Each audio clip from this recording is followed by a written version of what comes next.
Your Words Destroyed My Planet, the stream series. The edited version. Originally streamed live at twitch.tv/dualitiesdownfall. More information in the description. Your Words Destroyed My Planet. Chapter 43. I did the thing, you announce as you walk into Cotard's office. Do you want to specify so I know if I should be pleased or concerned? The doc asks, looking up from his tablet. I had dinner with Dad, and we talked, you announce as you let Beck go and then sit yourself down on the sofa. Beck hurries over to Cinnamon Toast, who seems equally pleased to see him. Cotard looks at you silently, his intensely teal eyes piercing into you in a way that isn't especially comfortable. How did that go, and how do you feel about it? He asks after what's probably just a few seconds. It feels like forever, though. You chew at your lip for a moment as the memory of dinner with your dad bubbles to the surface of your mind. I don't know, you admit. It's entirely understandable that something like that could feel pretty mixed. Would more specific questions help, or do you want to just start talking and see where you go? He offers. First, maybe. It'll probably turn into the second thing, but... You shrug. Ugh, you can't just miss songs because of the concept of the number 2. That's stupid and pathetic. And yet, here you are. Did your dad agree to meet you without much trouble? Cotard asks. He agreed instantly. Even when I said I wanted it to just be us, he agreed. I told him that if he sprung any of the others on me, I was going to be out, and I wasn't going to do that. You tell him. Good. I'm glad he agreed so readily. Good job on setting a boundary as well. What was the meeting like? Did you have it at your hive, or did you pick somewhere else? Did you have anyone with you besides Beck? Cotard questions you and glances at Beck, who looks up from sniffing Cinnamon Toast's fluffy butt at the mention of his name. Dad offered to cook for me. He's big into food, so he booked a room for us so he could cook and we could eat. It was just me and Beck. You explain. You don't know how to put the food thing into words. When you were still with your parents, you had a kitchen, but it never really got used for food. If anything, the place was a psychological gauntlet. There's obviously food that is connected to your Earth heritage, but they never got cooked at home. Maybe Bro would pick up Mexican takeaway more often than other foods, but you're not even sure if that's the case. When Dad adopted all of you, he was so intent on making you part of his family. He cooked you foods from his culture and showed all of you how to help and say the names of everything correctly. He was just as intent on learning how to cook Spanish food and Mexican food. He watched so many videos and read so many cookbooks. No matter how shitty your parents were, he felt you were still entitled to your heritage, and honestly, all of your memories to do with the food from your culture are tied to Dad. It was his way of showing all of you that who you were before you met him mattered, that you didn't have to conform to his culture because he'd rather share his with you and learn yours. Your relationship with food went from school meals and takeout to cooking together. You measured ingredients out as your older siblings chopped things, eating the little snacks that Dad would cook all of you to tide you over until dinner was ready, and going home on the edge of a food coma with big boxes of precious leftovers. It's not just food. You don't know how to tell your doctor that, and you don't really want to. The memory is private, a bright and precious thing you don't want to be tarnished or looked at. Dad didn't invite you to come over to a kitchen space with him just because it was private. He did it because that's how he's always shown that he loves you and wants you as part of his family. Cooking's always been a family thing, so it was... You wave your hand a little, not wanting to tell him, but wanting Cotard to somehow magically understand anyway. So it was a meaningful choice of location and activity then, a sign that he was making an effort? Cotard asks, obviously catching on that something is there. Yeah. Anyway, I showed up and he was already there. He'd brought food and he asked me what I wanted to eat and we could talk as we cooked. You go on, trying to move the focus onto what happened instead of the significance of it being dinner. Sometimes it can be easier to talk about something emotional when you're doing something else. It's not the same focus as when you're looking someone in the eye and just talking. You can have pauses, breaks, you can ask about something else. It's not a bad idea. What did you talk about? The doc nods. You wish you had something else to do right now. You can't even pet Beck because he's too busy rolling around on the floor by Cinnamon Toast trying to play with her. Although, in fairness, if you really needed him, you know he'd come to you. You're not going to tell him not to play with his little friend. I wanted to hear what happened from him and got it confirmed that he didn't know all that much. Neither did June and Jane, but he just heard son in danger and... He said he regrets acting so rashly, but he was scared for me. He didn't say it, but I'm also pretty sure he trusted that Rose, Roxy, Dirk, and Hal were doing shit for a good and well-thought-out reason. But he didn't say that, probably because he didn't want to blame them. You sigh. The doc's pen flies across his screen as he takes his notes, but as you predicted before, the words just keep happening. I mean, you know, the apology was what I needed. No sorry, not sorry shit in there. It was... What is it you people call it? Validating or whatever? I felt valid. It's good. I've got my dad back. You sigh and lean back on the lounge plank. All right, so the apology was what you wanted? He asks. Yep, you say. You felt that it was sincere and that he took ownership of what he did and understood the effect his actions had on you. He goes on. You nod. How was the rest of the evening? The doc goes on. I don't know. Fine, I guess. I cried like a baby at several points, but so did he. It was emotionally heartwarming, and I ate so much I pretty much rolled home, and then Carcat pilfered my leftovers. I'd be more mad about that if Dad hadn't specifically made extra so that Carcat and Solix had food too. You mutter and watch the dogs. Beck is watching you back. Cotard looks at you for a moment and then over his notes, scrolling for a bit as he checks things. For once, you don't fill the silence. What's on your mind, Dave? You seem unsatisfied with the situation. Cotard prompts you finally, as he looks up from his tablet to you. You have your feet up on the lounge plank with you, one of your knees pulled upright with your wrist resting on it, the other leg flat to the side and crossed under you so you can see the doc better. Your fist is tight on your knee, and you can feel the buzzing tension in your chest that signals bad things. I don't feel any better, you say tersely. Okay, that's fine. Do you not feel better about your dad specifically? The doc asks. You hesitate and frown. Do you feel like he's not sorry enough? That you said you accepted his apology, but you're not actually ready for that?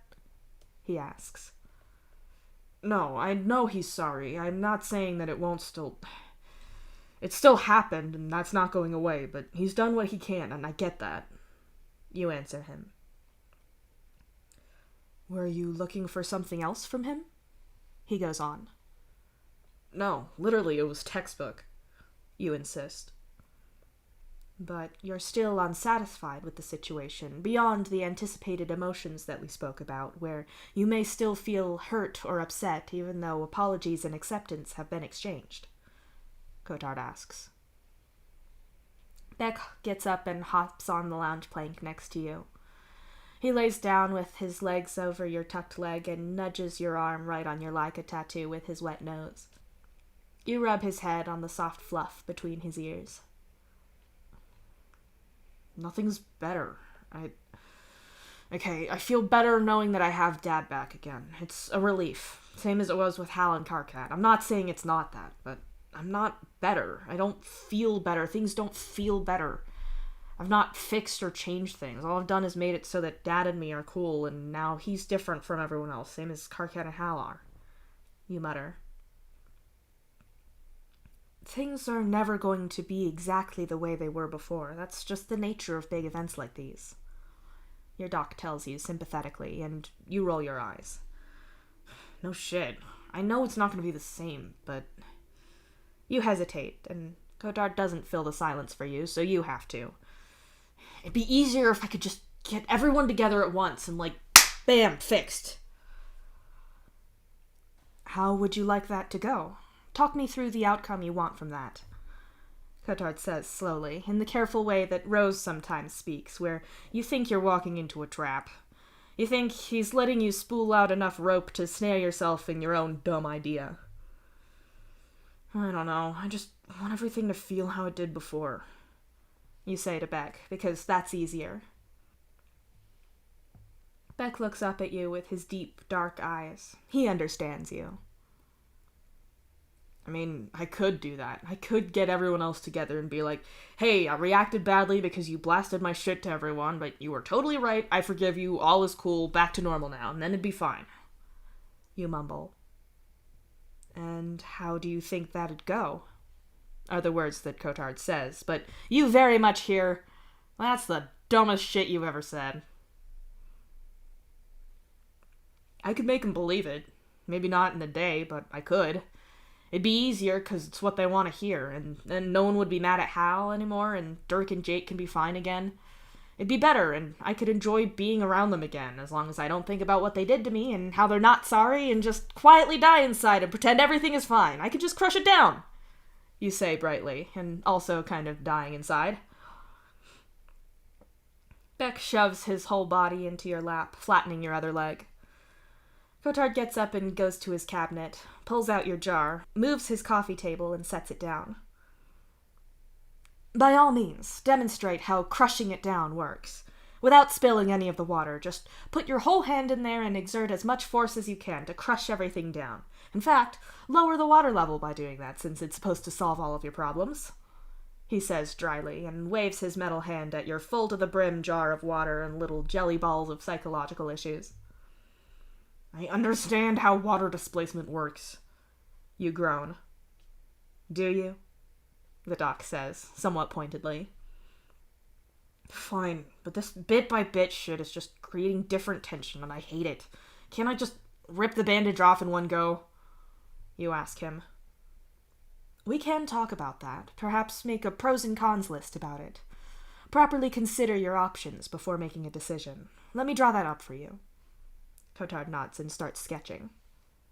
He doesn't say, let's consider this drastic and stressful decision together so that you can make a thought-out decision that your medical professional agrees with. Unlike the time you broke up with your partner because I vaguely agreed that a relationship in your situation could be stressful.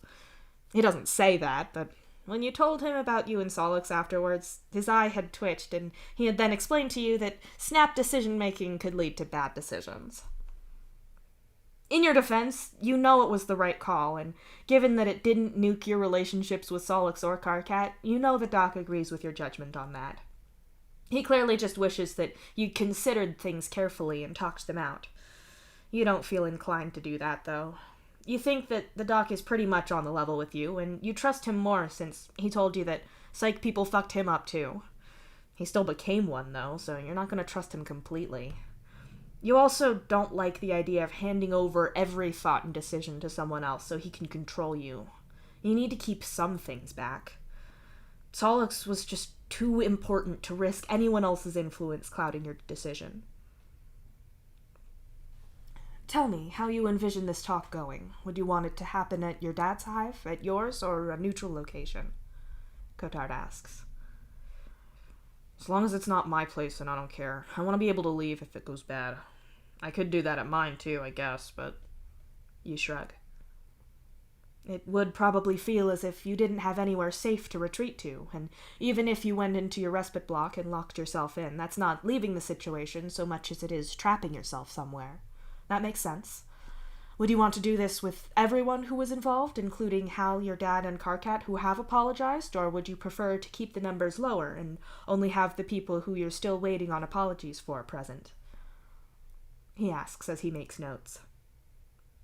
You falter. You hadn't thought about that. You try to picture this in your mind as you pet Beck, who is spread out over your legs and looking at you, but ever so often glancing at Cinnamon Toast.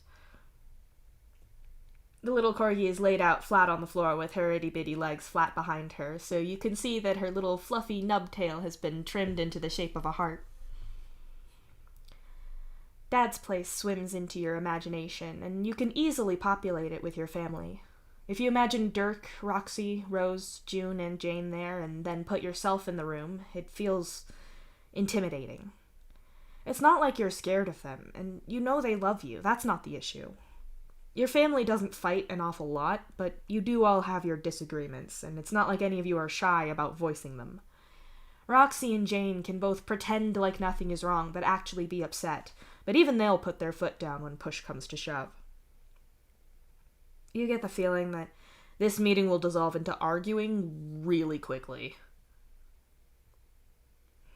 If it's just me and the ones I'm still not talking to, then it's fewer people, so maybe that might not be so much to deal with. I mean, if I bring in everyone involved, that's all of them and Carcat and Hal, then Kanaya's part of that too, and arguably all of the other balancers. Then what about Jake, since he's involved, or Terezi and Sarava, because they were on the edge of that? That's a lot of goddamn people, you know? You tell him. Smaller numbers are less overwhelming. Cotard agrees and writes that down. Right, but then if it's just me and the people I'm not talking to right now, it's like them against me. They're just gonna argue for their side, and I'm the only one saying my bit. You add. Do you think that'd present a risk of you reverting back to crushing everything down to appease everyone, saying that you're fine when you're not, and dying inside, as he put it? Cotard asks as he writes. You open your mouth to argue with him, but he's entirely right. If they start being shitty, then the two easier options are to either bail or to let them think they're right and grit your teeth through it because you want things to go back to normal. You miss your family, you really do. You want things back to how they were. You love them, and you don't like this. But it would be a little death and another mortal blow to being a real person. Yet, you know it'd be so easy to do. So easy. Cotard looks up from his tablet at your silence and lowers his pen. When he speaks, his voice is soft and understanding. It's not uncommon at all for people who have been abused to become very accommodating. In part, you don't want to hurt people since you know what that's like. You don't want to deal with people's judgment or their feelings about what's happened to you. Even if they're positive and supportive, there's still a weight to those. I very rarely tell people about how I lost my hand. Cotard tells you quietly. You told me and Gamzee right away. You point out. I don't normally do that at all. Very rarely with patients. With the two of you, I felt that I needed to disclose that so you knew that I could understand where you were coming from with your mistrust of the profession, and with having a traumatic past that can be hard to talk to other people about. I don't enjoy talking about it at all, and it's part of my name now, and I talk about it on my terms when I want to, but having to explain to people who knew me at the time was awful. They had to know, but even support is a weighty thing to carry, and it can seem so unfair when other people don't have to bear any of that weight because they've not been through it. He says quietly. Pretending like bro dying and having to move ship when Dad adopted me was the worst thing that ever happened was easier. Lighter, I guess. And everyone else in my family got that too. I wasn't different. You nod. Exactly. But having to pretend is a lot of work as well. If you say whatever they want to hear to get things back to normal, then you lose the chance to be authentically yourself with the people who matter most to you. Why should you carry that weight alone? Cotard asks. I've been lying to them all this time, so I don't... Anyway, even if I have Dad and Hal there, if they're backing me up, I'm causing this split in the family. That sucks too. You point out. Okay, let's not jump tracks so quickly there. I wouldn't describe what you were doing before as actively deceiving them purely for your own benefit. You weren't left with a lot of choice there, and that isn't your fault. There's no reason that just because you've behaved one way in the past means that you have to do so forever. As for the idea of causing a rift, do you really think that's what you're doing? The doc challenges you. Well, yeah.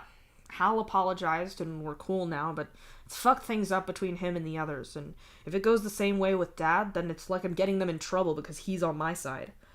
If I bring them with me, then I'm just gonna cause more problems, you say miserably. You said that you believed Hal and your dad were sincerely sorry, though, that they understood where they'd gone wrong and their apologies satisfied the measures that we talked about before, right? He asks. You nod. You've been over this. So them agreeing with you and apologizing isn't because they're on your side or only saying what they have to so that you'd forgive them. They agree with your position, or at least have explained their own, and you have mutually understood each other to a level that you're both comfortable with. If they disagree with the rest of your family, then that's a logical or ethical disconnect. They're not taking sides. It's not your fault. Cotard explains. You feel your muscles start to tense. You breathe in deeply, but hold the breath in, like you don't dare to... Does that idea feel uncomfortable? The doc asks in a soft and patient voice. You nod. Can you trace what part of that idea isn't sitting well with you? He continues. The idea congeals in your head. You can feel it dripping down the inner walls of your cranium. Some foreign thought jammed into your brain years ago, infected and smearing grossness across the inside of your skull. Instead of jerking away from it, you try really hard to face it, not pulling away from it in case you make the infection worse. It would be my fault, you say slowly. I'm not supposed to... Obviously, it sucks for me if bad shit happens to me. It doesn't mean I should let their lives get fucked up, and it's obviously so much worse now that they know.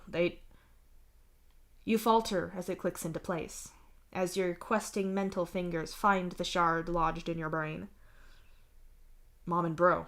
If I talked about it, they'd hurt the others, put them through all the shit I was going through, or worse. If they found out, or if I said, then anything they did would be my fault, and now they know and things are worse. You say carefully, as you inspect each word as it passes your lips. They manipulated you to keep you quiet. If they'd done to your brothers and sisters what they did to you, then it would be their fault alone, not yours. They told you otherwise to force you to do what they wanted, which is abusive and cruel. But scared children, scared people in general, believe that sort of thing. But even if a terrible person warns you about a terrible thing they'll do if you say or do something, that act is entirely on them and not on you. But here you find yourself in a situation where things are objectively worse, where people have found out, so it feels like it must be your fault. The idea feels validated. It's the same logical chain run backwards.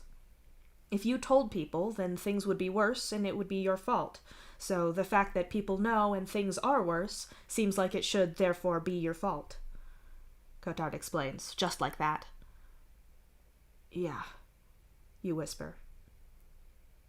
You want to yell that obviously it is your fault. Obviously this is because you didn't lie well enough. You didn't make sure your records were gone. There was something you should have done to stop them from knowing, but you didn't, and now things are terrible. Look what you did. That's not even my fucking thought, is it? That's their... Fuck! Ugh! You snarl and cover your face with your hands, just so you don't scream. No wonder it seems so appealing to say whatever you have to in order to get things back to how they were. You're following the rules you were taught, Cotard says sympathetically. I don't want to do that. I don't want to keep lying about shit. They don't even really know me if I do that. And yeah, I want to be able to talk to them again, but I don't want... Fuck Mom and Bro's rules. You hiss. I agree. The doc nods. Maybe if Hal and Dad are there, then they could stop me doing that shit, and if they argue with the others, then that's... You say the next part through gritted teeth.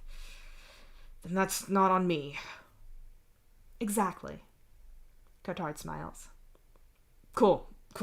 Hey, I know that we've got time left, but I'm gonna go, now, because I think if I stay here, then I'm gonna lose my shit.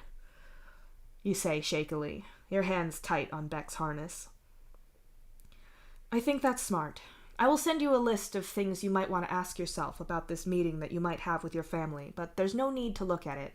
If you're not in a place to do that, then you don't have to. He tells you. You nod and bail without another word. The hand that isn't holding onto Beck's harness is shaking. You hate this so much. You hate that you feel this way, that you're so fucked up. Most of all, you hate your parents for putting this shit in your head in the first place. You're glad they executed Bro, and you hope it hurt, because he fucking deserved it. You hope wherever your mom is, that she's having the worst time possible. You hope the helm that she jammed Matuna in explodes and kills her painfully and slowly. You hope that she thinks about all of you and regrets what she did. Then you hope that she knows that none of you are ever, ever forgiving her. You consider going home, but you're too antsy and you're way too pissed. Instead, you take a diversion and go to Solix and Hal's office. You let yourself in the back office and watch the way they both look up in alarm at someone simply walking back there, but they both relax when they see that it's you. Have you tried turning it off and on again? Hal asks with a grin. Something like that. Hey, Solix, do you know if Psionic or Matuna knows something? You ask, looking at him.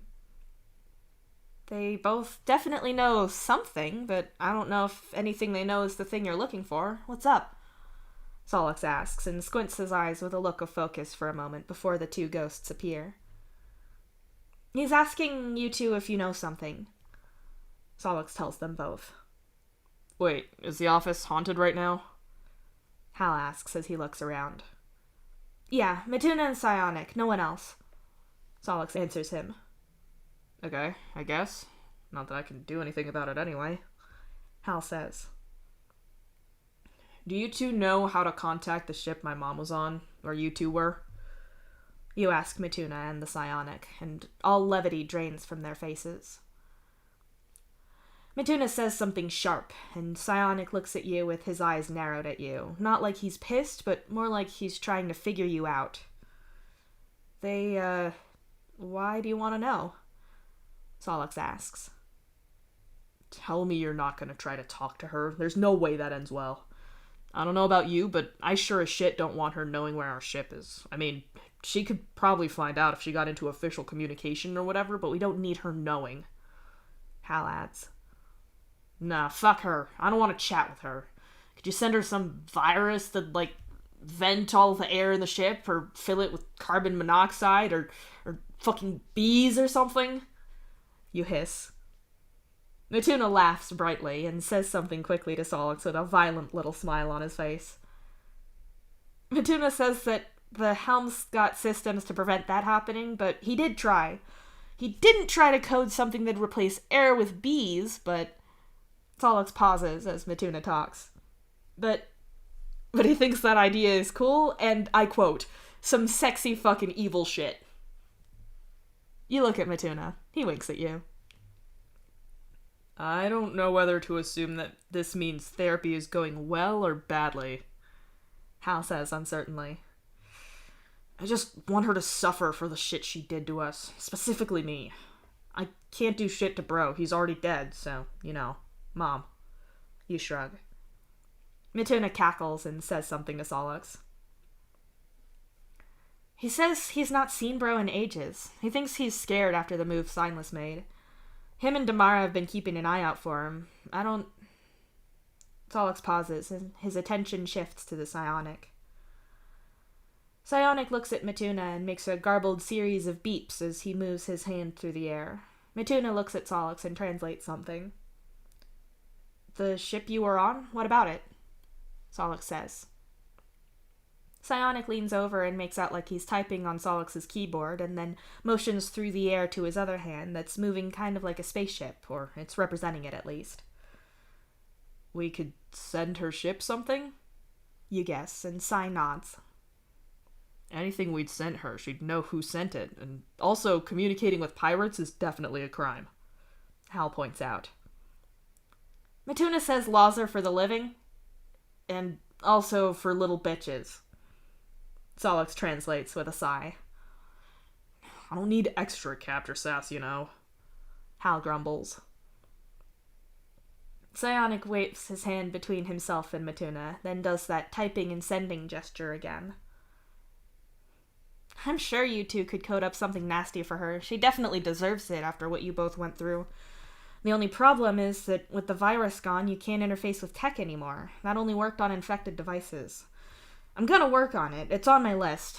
It might be higher if you didn't admit to wanting to do crimes with it. Solix points out. You don't need to speak future ghost to know Matuna just accused Solix of being lame. You're inclined to agree. Let Matuna and Psionic have ghostly vengeance. Especially if they'll direct it at your mom, who you want to hurt anyway. That's not... Solix falters as a desperate alarm blares from across the room, making both Solix and Hal snap to attention. No. We only just sent a message to the fleet. We can't... Hal hisses, typing away at lightning speed. It's an outbreak. It must have been one of the missing devices. Solix groans. What? You ask warily. We didn't get all the devices on the ship reformatted, but a lot of them are broken or missing. None of them are actively connected to the network, or they shouldn't be. They're still susceptible to the virus, though, and if they picked it up through a local contact, they can, in theory, still have the virus on their system. Not the completely non-operational ones, of course, but if the screen on something is so busted that it's been shoved on a shelf, but the insides are fine and it still has some power left, then you can get this. Hal explains miserably. It was a worst-case scenario, but... There, that's the one, Solix says, getting up and pointing to the large screen on the far wall. It's got a scrolling list of devices with their owners and last known status, one of which is now highlighted. Okay, it's contained. We're okay. Hal sighs in relief, though how he can know that, you don't know. You just keep this list up all of the time? You ask, and Solix makes an affirmative noise in his throat. He's leaning over to type something quickly. Don't admire his ass, Dave. Yes, Solix likes to advertise his failures, Hal says brightly, still typing away on his machine. I have to. There's so few of them. They deserve the attention. I'm gonna go and track that thing down in person. I want to disinfect it myself, Solix announces, straightening up and psionically pulling a bag of tech stuff to him. Try not to get blown up, Hal says absently. Don't fucking jinx me, Solix snaps at him. You'll be fine. Your brother laughs quietly. Solix rolls his eyes and then jerks his head in the direction of the door. Psi bounces to his shoulders in his small, shadowy form again. Matuna makes a meh kind of sound and lazily phases through the floor. You figure he's not interested in Solix's fetch quest. Later, Striders plural, Solix says casually and leaves. The room's not haunted now, if you were wondering. You tell Hal and go back to looking at the screen of rogue devices. Good to know. I guess I don't really mind captor ghosts. It's not like they're gonna do anything to me. Besides, I don't say anything behind Solix's back that I wouldn't say to his face. Hal says, and hits a final key on his keyboard with a flourish before he spins around to face you. I bet, you reply. You've heard the things Solix and Hal say to each other's faces. I know that looks like a long list, but it's a big ship, and people lose, store, or trash their tech all the time and forget to recycle it. Most of that stuff won't still be running. Hal reassures you. I'm sure. I've seen sailors drop their palm husks in between base panels and had to bribe psionics to bring them back. It's easily done. You agree. Hal nods and then looks at you quietly for a moment. I'm sorry if therapy is bringing things up that make you feel worse. Obviously, you suffered more at Mom and Bro's hands than I did, but if you ever need to talk about it with someone who was there for some of it, I'm here. Even if it's just, I don't know, reassurance that they really did act like that, but you're not making it out to be something that it's not in your head. That's the kind of thing that gets under my skin anyway. Hal offers. Thanks, but I'll pass. I'm trying to work out how to... Thanks. I'm gonna head back home, you say, diverting away from the idea of maybe getting everyone together to get the apologies out all at once. Okay, that's fine. The offer is open whenever and wherever. Wait, before you go, why did you never tell me about Equius? Hal asks. Tell you what about him? I talked about loads of stuff he's done for me. It's not like I've never mentioned him. Unless there was something I was supposed to tell you that happened. You three were out with him recently, weren't you? So you're not sure what thing you were meant to tell Hal about, since Equius's mere existence can't be news to him. Yeah, you talked about your doctor, and you saw that awful video that fucking Terezi took of me. Hal grumbles that last part. Heard it, technically. You correct him. Whatever. You've seen him before. Why did you never introduce us? You had a smoking hot doctor friend who's into robotics and isn't involved with Roxy and Dirk? What the hell? He demands. You pause at that. You're aware that Hal is interested in Equius. You're not sure that there's anyone who isn't aware of that, who knows both of them. Terezi's little video has certainly been shown around your friends, or at least word of it has. To be clear, not in a mean way, but, like, any Strider being off balance is amusing to other people. You're all very set in how you want to be perceived, so there's a certain amusement in fucking with that. That's why seeing Rose so flustered over Kanaya was always funny, or Dirk over Jake, or you when your tangents go weird. The only one of you who's exempt from that is Roxy, and that's entirely because she made the balls of steel choice to embrace absurdity and has zero shame about being less than polished. So, Hal blurting out his every thought to an apparently oblivious Equius is funny to people in the same way it would be if it were you. How you were supposed to predict that is beyond you, though. Why would you know that Hal would react to Equius like that? Sure, they have overlapping robotics interests, but that's not a personality trait. You're not gonna tell Hal to check out your therapist because he's got a metal hand. You wouldn't say that Equius is hot, either. He's not repulsive or anything. He's just a guy with a body who you happen to like as a person. You'd absolutely suggest him as a medical professional, and if they'd been at the same event, you wouldn't be trying to keep them apart. Is Equius hot? Ah, fuck, this is another thing where you can't judge that well, isn't it? Is he hot? You ask, finally. Have you seen the way that shirt sticks to him? Or seen his perfect hair? Or heard his goddamn voice? Hal asks. It starts off as a demand, but fades into something wistful. He has muscles. That's not interesting, and neither is his hair. He does have a soothing voice when he's doing medical shit, though. I do appreciate that. He's a good guy, you say. It's about the best that you have. Do you think he'd like me? He asks worriedly. He's biting at his lip like his nerves are getting the better of him. I think you're cool. I think everyone should like you. Unless you're purposefully being an asshole, in which case that's on you. I think you're gonna have to go to Carcat for actual advice. If you're asking me to wingman you here, then my offer is gonna be that next time he's changing my eyes out, I'll open with, hey, do you like having your fingers in a Strider? Why not try Hal? So, the choice is yours, man. You say, with faux enthusiasm. God, fuck no. Don't do that. How the hell am I the one out of the two of us who hasn't been dating someone more or less consistently for the last decade? Hal whines.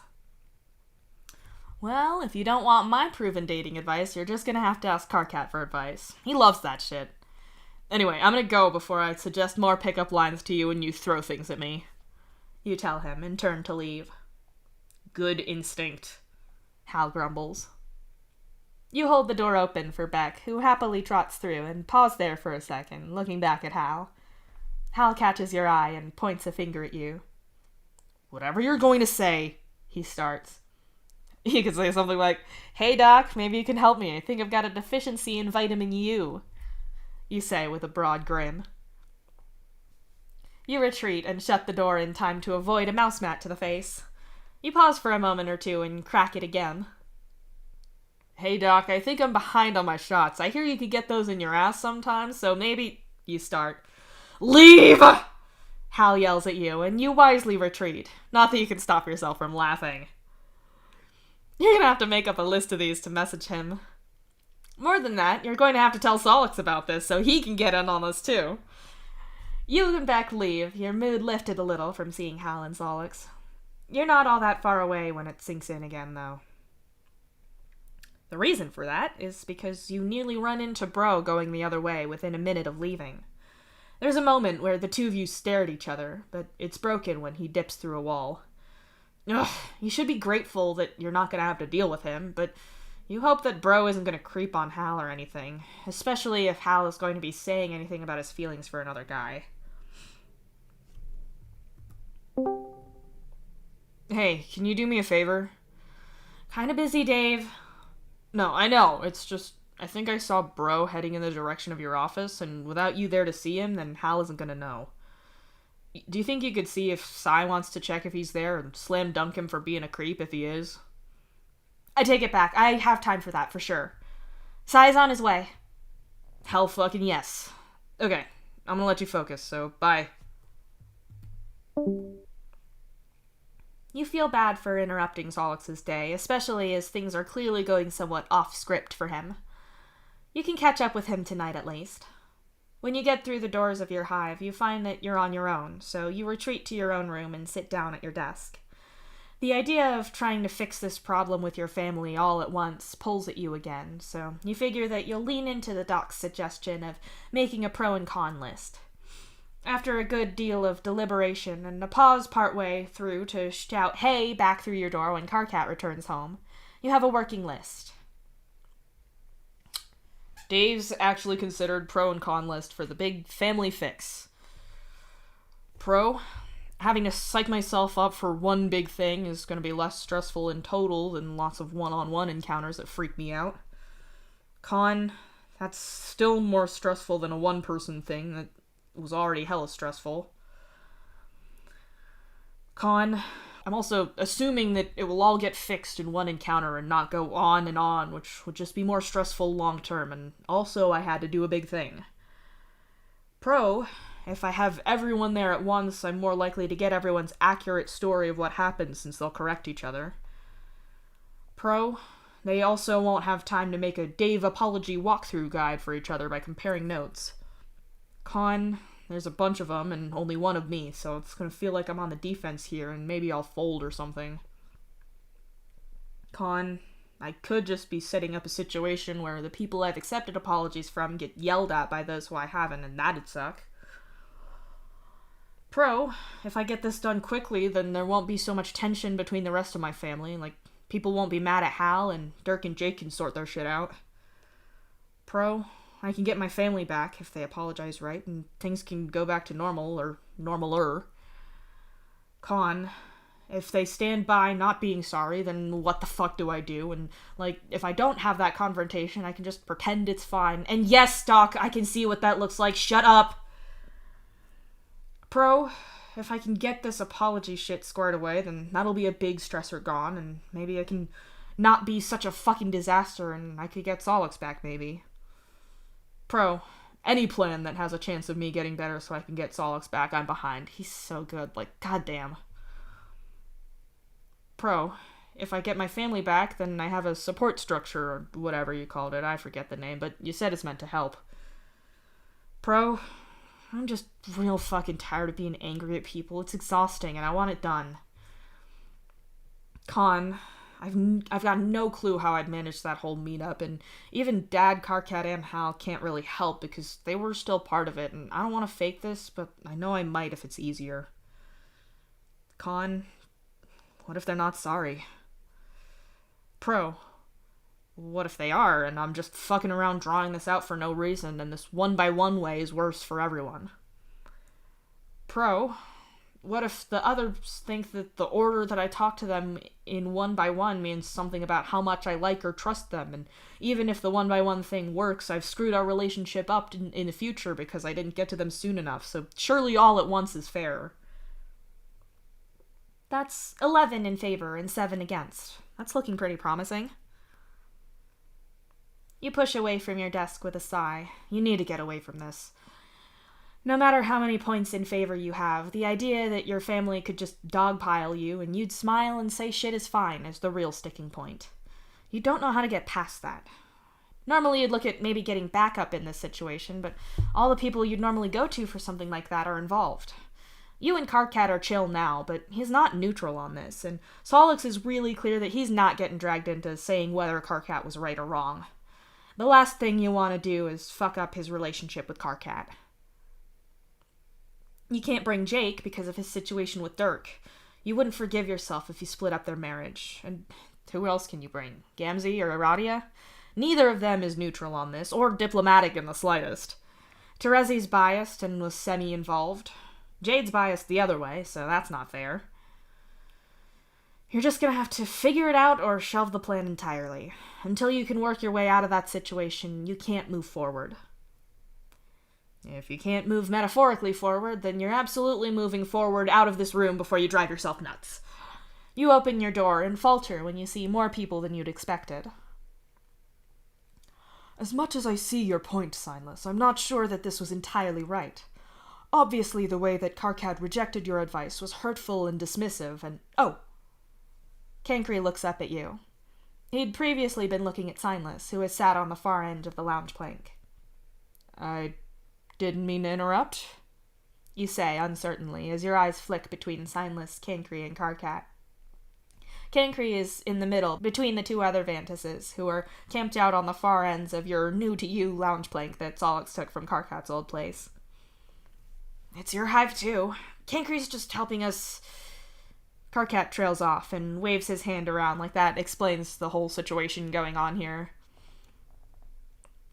Signless chips in with something unintelligible. Signless says he doesn't mind you continuing, so long as me and Dave don't mind. I don't mind. Dave? Karkat asks, glancing at you. I'm good. I just wanted a snack and a change of space, but if you're busy, I can go back. You offer. Nah, go ahead. It's your hive. So, Cancri, you were saying about me being hurtful and dismissive? Karkat says that last part with an unhappy sigh. The point I was trying to make is that the two of you have very analogous issues and outlooks, but you aren't the same person. On top of that, there's a power imbalance caused by age, not to say that Signless is trying to exploit that at all. Cancri starts back up. Signless starts speaking, and Karkat raises his hand and listens, making Cancri stop. They've worked out a system for the three of them talking. It's fascinating enough that you pause instead of heading right to the snack cupboard. Signless says that he's not sure about that. He wasn't much older than us when he died, and he's not sure if time since then counts given that he wasn't living. Karkat translates for him. That may well be the case, and I absolutely am not intending to dismiss Signless's experience or his take on his own status of unlife, but even with that said, he's been conscious for more time than you have. Even if we disregard that, the fact that he is your ancestor lends him a certain authority, regardless of whether he intentionally wields it or not. I think that Signless needs to understand that even if, from his point of view, his advice comes to you as someone who has been through a similar situation and is merely trying to save you pain and help you understand, well, it can come across differently. You are his descendant, and you will likely receive his advice with a level of authority and perhaps even lecturing, if that isn't too pejorative a term, and due to your own problems with authority, you're more likely to reject said advice or react badly to it. In a way that you wouldn't if you got the same advice from Dave, for example. I hope you don't mind me saying that, Dave. If you do, then please let me know. I wouldn't want to make you uncomfortable, Cancri says in one long run of words. I'm cool, you assure him, making Karkat roll his eyes at you, but not comment. I think you have something with the whole Signless isn't a peer part, and I'd argue against the accusation of me having issues with authority, but I don't think I can reasonably claim that after everything I've done. Karkat starts. You hear Signless snort and say something with a shake of his head. Yeah, fair. That's definitely a shared thing. So, I'm not shooting down the idea that the authority thing isn't part of it. I hadn't thought about it much until you said it, but I'm not gonna say that you're wrong. Maybe that's bubbling underneath and I need to— Karkat hesitates. Do some introspection and self-work on the subject? Cancri suggests as you absently paw through the snacks and completely listen in on all of this. Sure, that. For me, the problem was, A, I didn't want to talk about it at all, and Signless kept bringing it up, though I know I did it back a little in a way that was probably petty, and B, he had the same problems, and he didn't handle it great either. I take issue at someone giving me advice about a problem when the guy in question just shoved part of the issue down and it happened to shake out okay. That's not good advice or dealing with the problem, so him telling me that I need to deal with my shit is hypocritical and it got under my skin, Karkat argues. Signless starts talking at length, and Karkat has to pause him after a little bit. Hold on, let me just repeat that or I'm gonna lose track, he says quickly, and Signless nods. Signless said that he hadn't meant for his words to come across as preachy, and he doesn't consider himself above me. He just thinks that there's no point in me wasting my life and not doing what I want that when I don't appreciate how unfairly short life can be. That if I... Karkat pauses, and Signless goes on for a bit more. That he only wanted to help, but he can see how the ancestor thing puts a spin on it that he doesn't feel is there, but he recognizes that his perception isn't the be-all and end-all.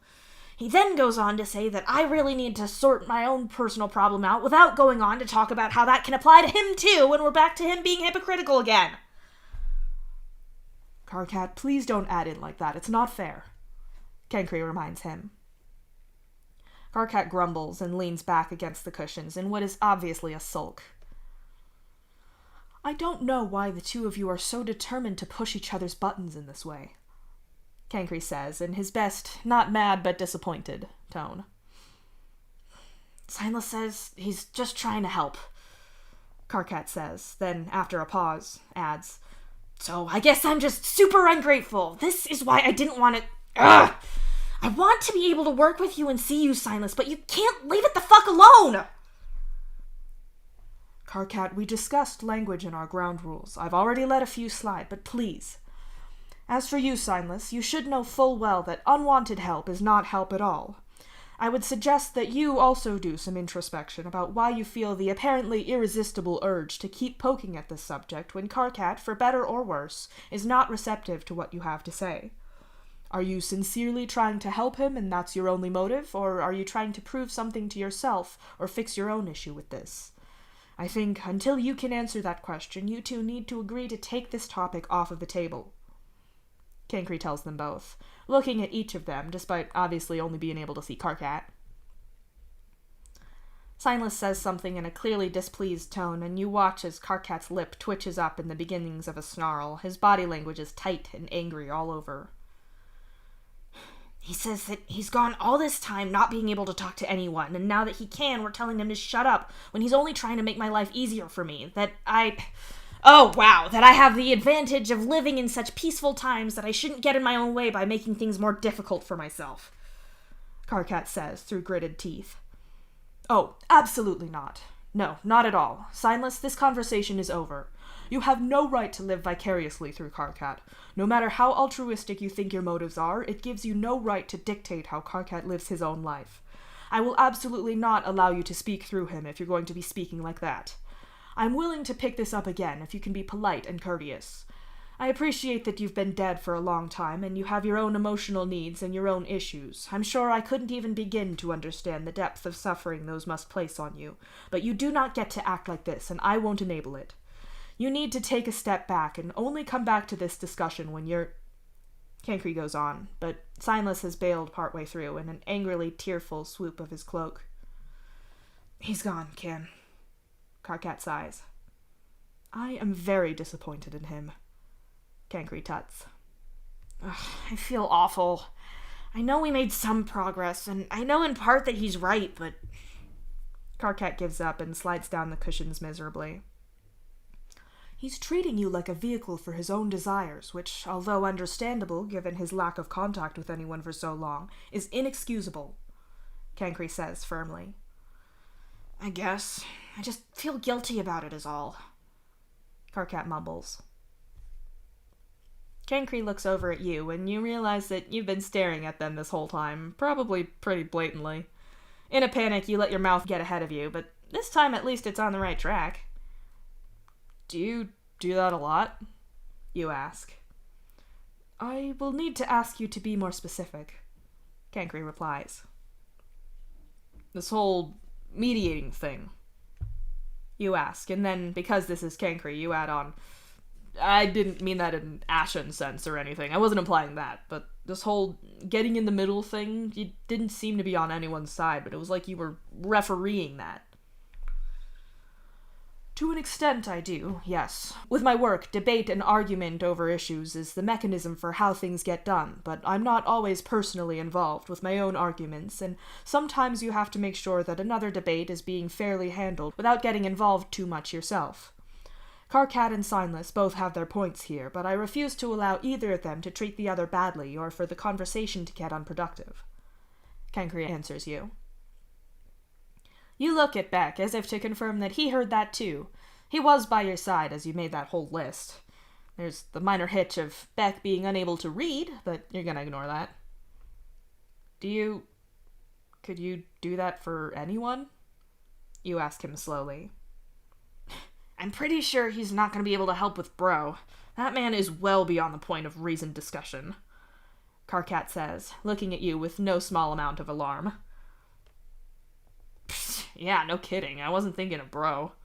You laugh, without much amusement. You'd prefer to never interact with Bro again, but there you go.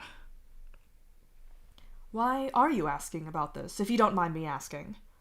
Kankri questions you politely, arching an eyebrow that's identical to one of Karkat's, but somehow more polished and refined. Those eyebrows have definitely clocked fewer hours in scowling than Karkat's champions have.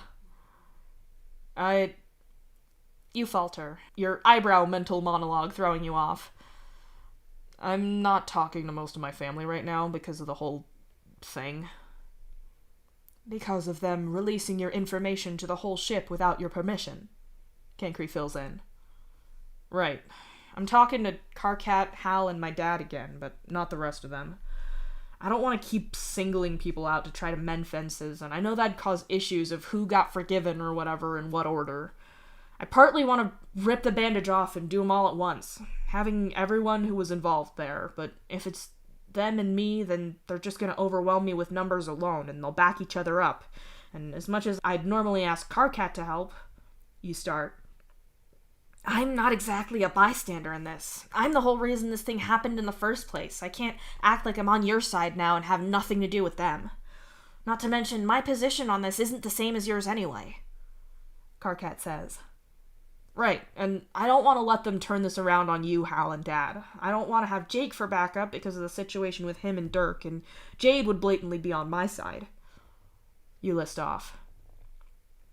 Are you asking for a neutral third party to ensure that the conversation happens without people speaking out of turn or browbeating you into their position? To ensure that people are heard and that the whole debate doesn't devolve into anything overly personal in terms of remarks made, or to ensure that people don't cross a line like Signless did back there? Kankri asks carefully. I guess? Is that weird to ask?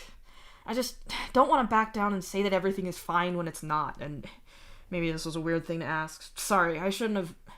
You move away from the snack cupboard without taking anything from it. You shouldn't have come out here like this and turned their moment into something that can benefit you. It's not a weird thing to ask. I simply wanted to know your expectations. I must point out that no one is truly neutral. I personally think this conspiracy was an awful idea, but I can't say that I would have gone ahead with the plan that happened. Regardless, this is the situation that we find ourselves in. I know that Karkat values you a lot. He always has, and I have no objections to helping you out with regards to your personal dilemma. I would endeavor to be useful and impartial as best as I can. If you could take time to consider what it is you really want and what the lines that you don't want crossed would be, then I can get a better idea of whether this is something that I can do. If you do that and we're both in agreement, then I can make contact with whomever you want to invite so that I can check the same with them and keep in mind any topics that would be especially troubling or off-limits for all of you. That way, we can better set ground rules for a productive discussion with a resolution in mind. Additionally, if you know what criteria, if any, that you have in mind for a successful resolution, then that would be very good to include as well. Kankri says thoughtfully, and you relax a little. Yeah, it'd be helpful to set certain things as off-limits and to be aware of the relationships between everyone else. I know there's a lot of tension between Hal and the other Striders. Plus, if you were talking about power imbalances, then their dad absolutely has influence over all of them. Karkat adds helpfully. That is a very good point. Kankri agrees. I guess I should talk to my doctor about this then. I'd feel better about it if I had someone kind of keeping it fair. It definitely takes some of my points against the idea away if you're willing to do that. You say. It does soothe a few of those worries. That sounds like a very smart course of action. I can share my calendar with you if that would be helpful. I assume that you have access to those of your siblings. Alternatively, if you would like me to invite people in your stead as a way of taking pressure off, then I can do that for you. Cankry offers. Oh, wow, that's a lot, man. Are you sure? I didn't even mean to come out here asking all of this, but seeing all of that seemed like some kind of magic solution or whatever. You say in surprise. I really don't mind at all. I do enjoy this part of my work a lot, and I feel like I owe you. Cankry says, and you're fully prepared for him to say that he owes you for all the balancing shit you've done, but you were kind enough to take Karkat into your hive. As much as I like Karkat, I don't think we were meant to live together, and I've really enjoyed our relationship over the last number of months. It had started slipping back after some time living together again, so you opening your home to him has greatly helped us both. Besides, you are a very dear person to Karkat, and I would be remiss to not help you when something so very clearly in my wheelhouse arises as a means to do so. Oh, well, you're welcome. It's not like it's been hard for me. Karkat's a great hive mate, you say in surprise. Really? Karkat asks, his voice small and hopeful. Yeah, man, we both said that before. You fit into this place so easily, and Solix loves having you around, even when you call him out on wearing shoes indoors. Having you around all the time is great, you say honestly, and Beck barks in approval. Well then, let me know if and when you want to move forward with this.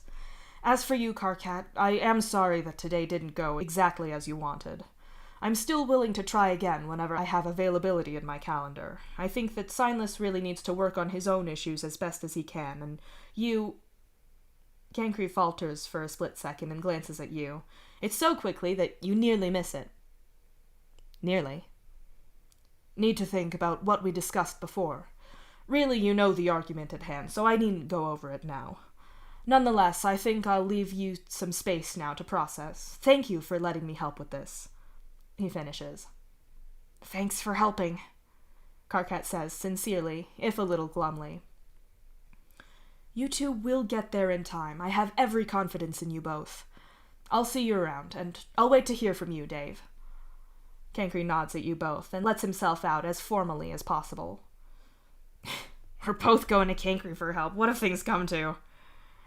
Karkat jokes weakly. He closes his eyes and slides down a little lower on the cushions, clearly worn out from the conversation. You don't mind me asking him for his help? You ask Karkat warily. You don't know Cankry all that well, and mostly you know him as Karkat's older brother who's always had such a stick up his ass about everything. Obviously he's grown up somewhat, and Karkat's different around him now, but it's still a weird connection to make. I don't mind. I wouldn't have predicted it. It makes a lot of sense, though. If you're trying to stop this whole situation being about taking sides or not, then having Cankry around is smart. He's also really good at all the rhetorical arguing shit, so if anyone can put their foot down on the verbal shenanigans that Rose can pull, then it'd be him. He could just see that shit, plain as day. Karkat tells you. He has a point there. Rose can talk people in circles without any sweat. It's normally great, because she's normally on your side, or at least doing that to people you don't care about. You're less keen when it's directed at you. I should talk to my doc, then, you say. You go snag your tablet, modify your pros and cons list, and add in a bit about who Cankry is and what he's offered to do for you. You explain a little about what you're thinking and then send that off to your doc so he can have a look over it and tell you what he thinks. Reasoned and thought-out decision-making. Who'd have thought you had it in you? Needless to say that you're a little worn out mentally by all of that, and Karkat doesn't seem any better. The two of you end up watching rom-coms together, although you have to fiddle with the settings because for some unknown reason, Solix is now only watching things in English, which is a choice that confuses all of you, including Solix. The best you or Karkat have been able to get out of him is just that he feels like it, and you've got no better answers. When Solix returns home, you're still midway through your movie marathon. Karkat is crying quietly, with occasional bouts of yelling at the screen. You pause the movie as Solix comes through the door. "How was everything with the virus and that device?" You ask him. "I fixed it. It's fine. It was the palm husk of a guy who died in some freak accident. His family had kept hold of it with the rest of his stuff in his room, and they hadn't realized it was still on. It was near enough to his nightstand that it was still getting charged now and then. It was really weird being in there," Solix says with a frown. "Really morbid or sad, you mean?" Karkat asks, rubbing at his face to get the tears away. "Yeah, I guess. It felt haunted, though. Or it did. I sent Sai to you after you sent me that message, Dave. I was just about to go in when that happened, so I went in the guy's room on my own. I don't really do the ghost thing like AA does, but that room felt so haunted. I was going to ask AA to check it out, but it stopped, just like flicking a switch. I pulled Sai back, and he didn't seem to see anything. I could have sworn... I don't know. Maybe it was just spooky, is all. Either way, his palm husk isn't infected anymore, and it's not fighting the antivirus now either. It looks like it was accessing the ship's systems somehow, but everything me and Hal checked seems squeaky clean, and our virus scanner didn't pick anything up, so I think we're good." Solix tells you both. "Wait, sorry. Dave told me a bit about this when we were watching the movie earlier. Isn't there some risk that these things could blow up like Matuna's did?" Karkat asks. "Matuna's only did that because he was fucking with it over and over. Not all of these things are even going to be operational, let alone infected, and it's not like Matuna's pulling that again. It's fine. Besides, I caught everything in the last explosion. I'll be fine." Solix reassures you both. Solix settles down on the lounge plank with the two of you, spreading out on it instead of sitting up properly. His head ends up in Karkat's lap, which is kind of a risky gamble. Sure, he gets Karkat absently petting his hair during the nice bits of the movie, but he also get a painful-looking yank on his hair when Karkat grips it too tight during the tense parts of it. Then again, maybe the duality thing is fine with him. Your eyes drift from the screen to Solix. You take in the sight of him and try to do something that your doc has been teaching you. You feel like everything is a facade because you don't linger in and think about your feelings and thoughts as much as you could do. Too much introspection is bad, but you need some. Emotionally, you feel frayed. That conversation with Cancri and the reality of what you agreed to has worried your nerves apart like a rope, fibers of your strength peeling back. You'll recover, but you'd prefer to keep the rest of your day reasonably chill if you can. This situation now is nice, this moment.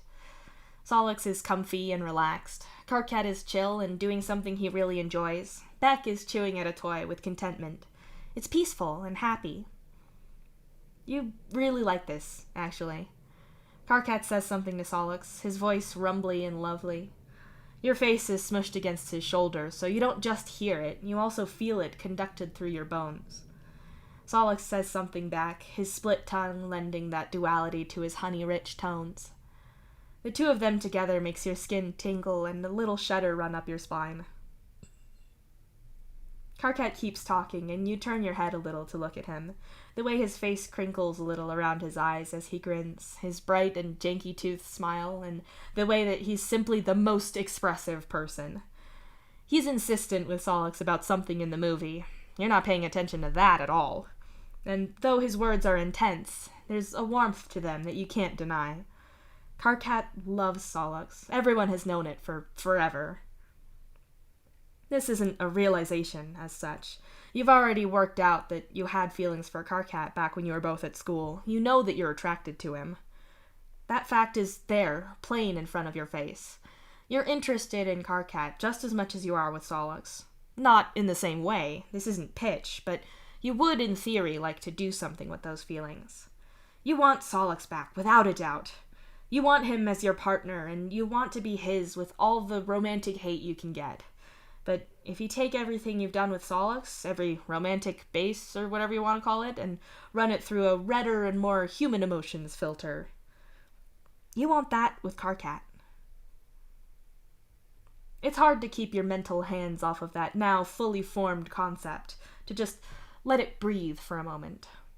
You've not done anything wrong. Solix already knows that you liked Karkat, and so does he.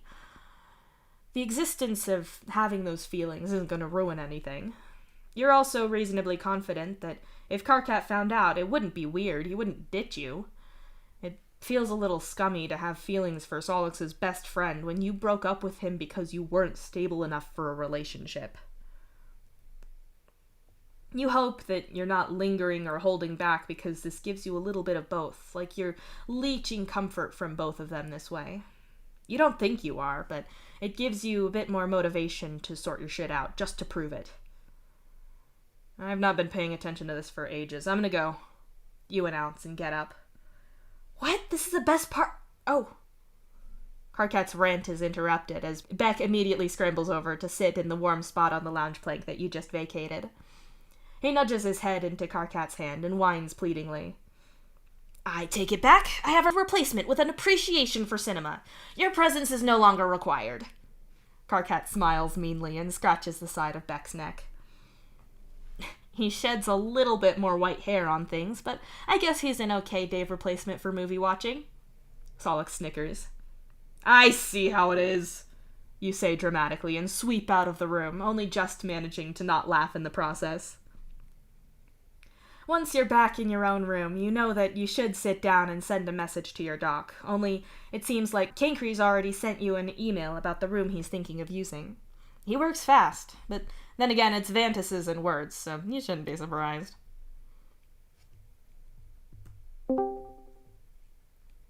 Okay, so here's the problem. The room looks right. There's enough space and seating and whatever, so that was a good pick. Thank you. I'm glad that I was able to secure you something that fits what you want. What is the problem, though? How can I help?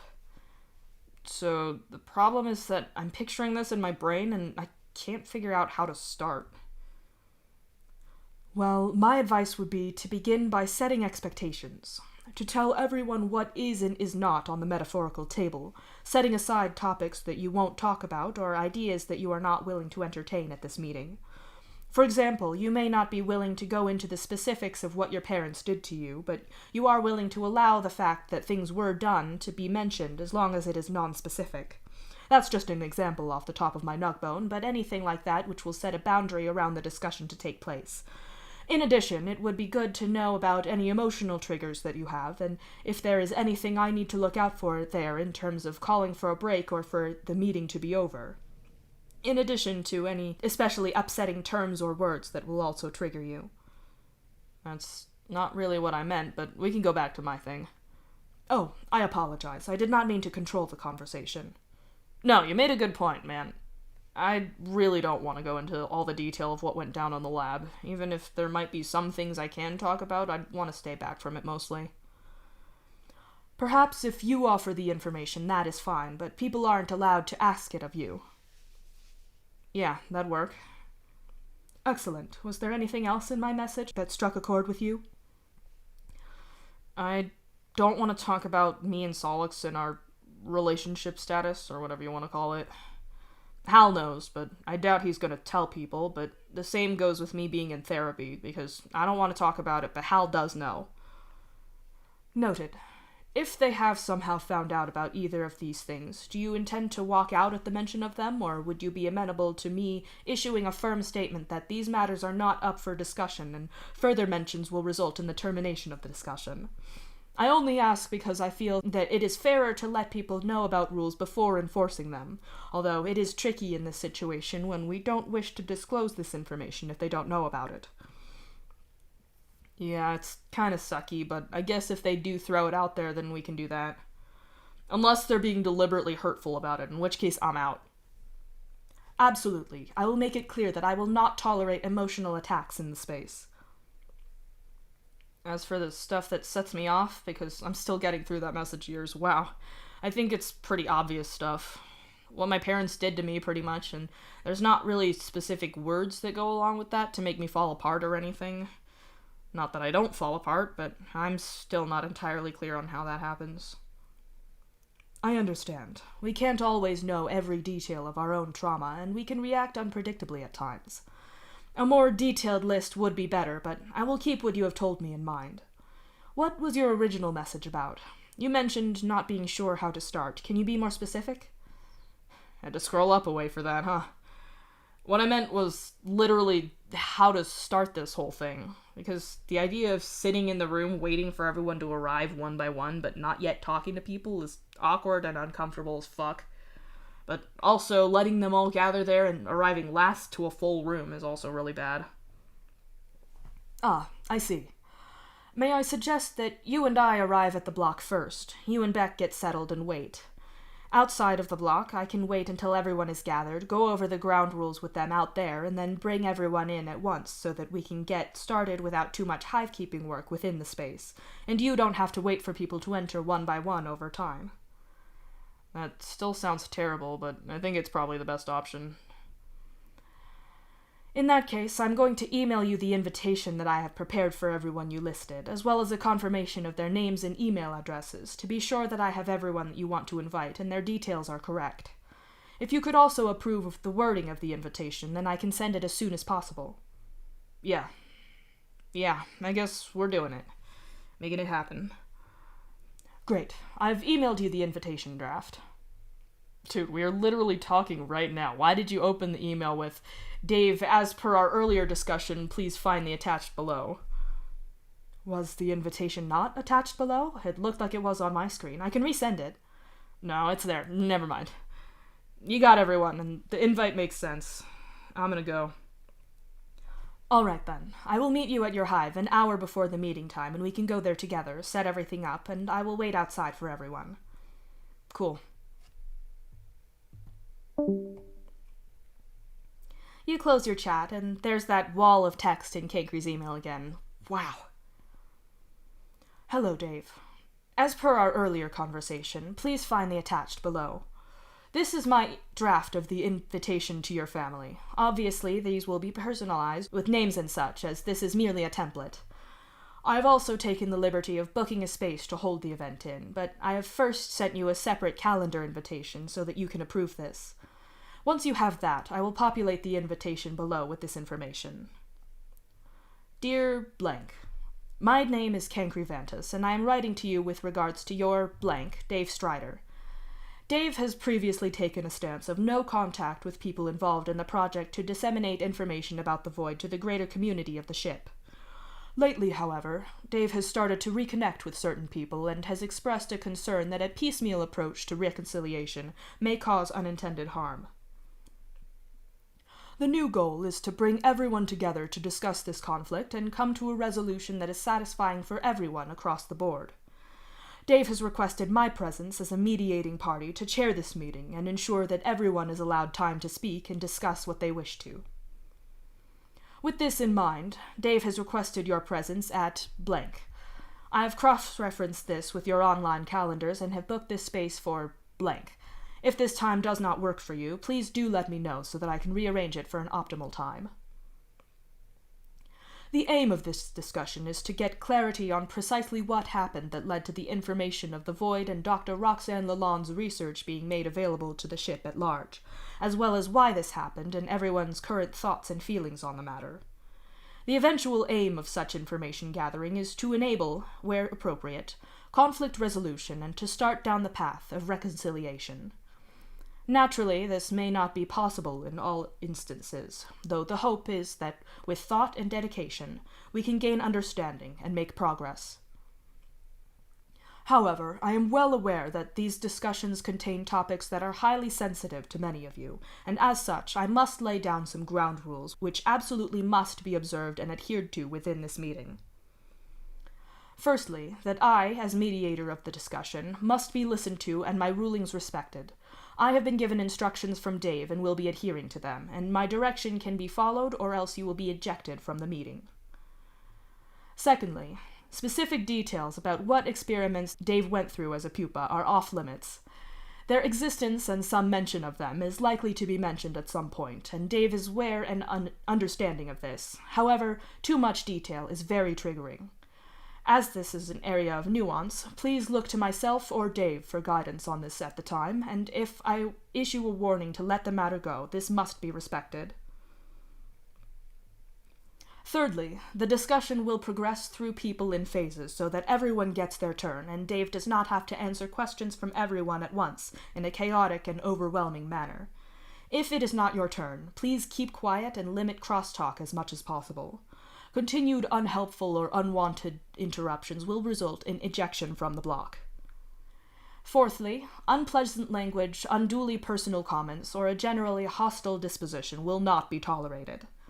If the discussion has become unproductive and merely a personal disagreement, then these parties will either be removed or the meeting will be ended.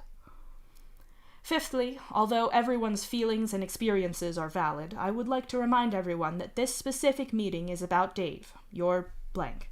So I would urge you to enter into this meeting in the spirit of compassion, patience, and understanding. Please respond to this message at your earliest opportunity. In addition, if you would like to access professional help in dealing with your own mental well-being, or would like to talk to someone about your emotional state, then I would urge you to follow the links on the ship's wellness pages that can be accessed through the Atuan intranet. Kind regards, Cancri Vantis. Oh, wow, you're gonna stop reading there, as the guy's email signature is a mile long. Seriously, it's filled with all manner of badges indicating various causes that he supports, links to all kinds of support and articles about all sorts of shit. You send him back a message that pretty much says, yeah, that looks good, because he's used up everyone's word allocation for the next year at least. You shoot your doc a message. He gets back to you right away and says that he's got a gap between clients right now where he'd usually be doing paperwork, but since you left decently early at the end of your last session, he can give you a call now if you're up for it. You do call Cotard and explain your full pros and cons list, as well as what Cancri offered to do for you. You run through your feelings about the whole thing so that he can give you his best opinion on the entire thing. So, is this a good idea or not? You ask finally. I think that your pros and cons list is well thought out, and I've heard Mr. Vantis speak before, so I've no doubt he'll be dogged and... No, sorry, Cinnamon Toast, I didn't mean you. He'll be persistent in maintaining order. I can see that much. Cotard begins. But, you ask. I think you need to be committed to walking out if it gets too much. Avoiding confrontation isn't exactly healthy, but it's the lesser of two evils here.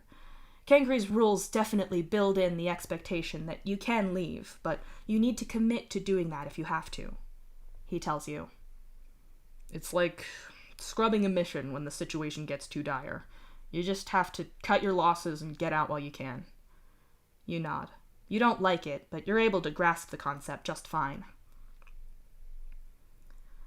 Exactly. I would also say that the point you made about this not being a one-time thing is very likely. Hal had a very dramatic shock to his system to change his mind. Your father was a step removed from the situation, and his concern was paternal protection.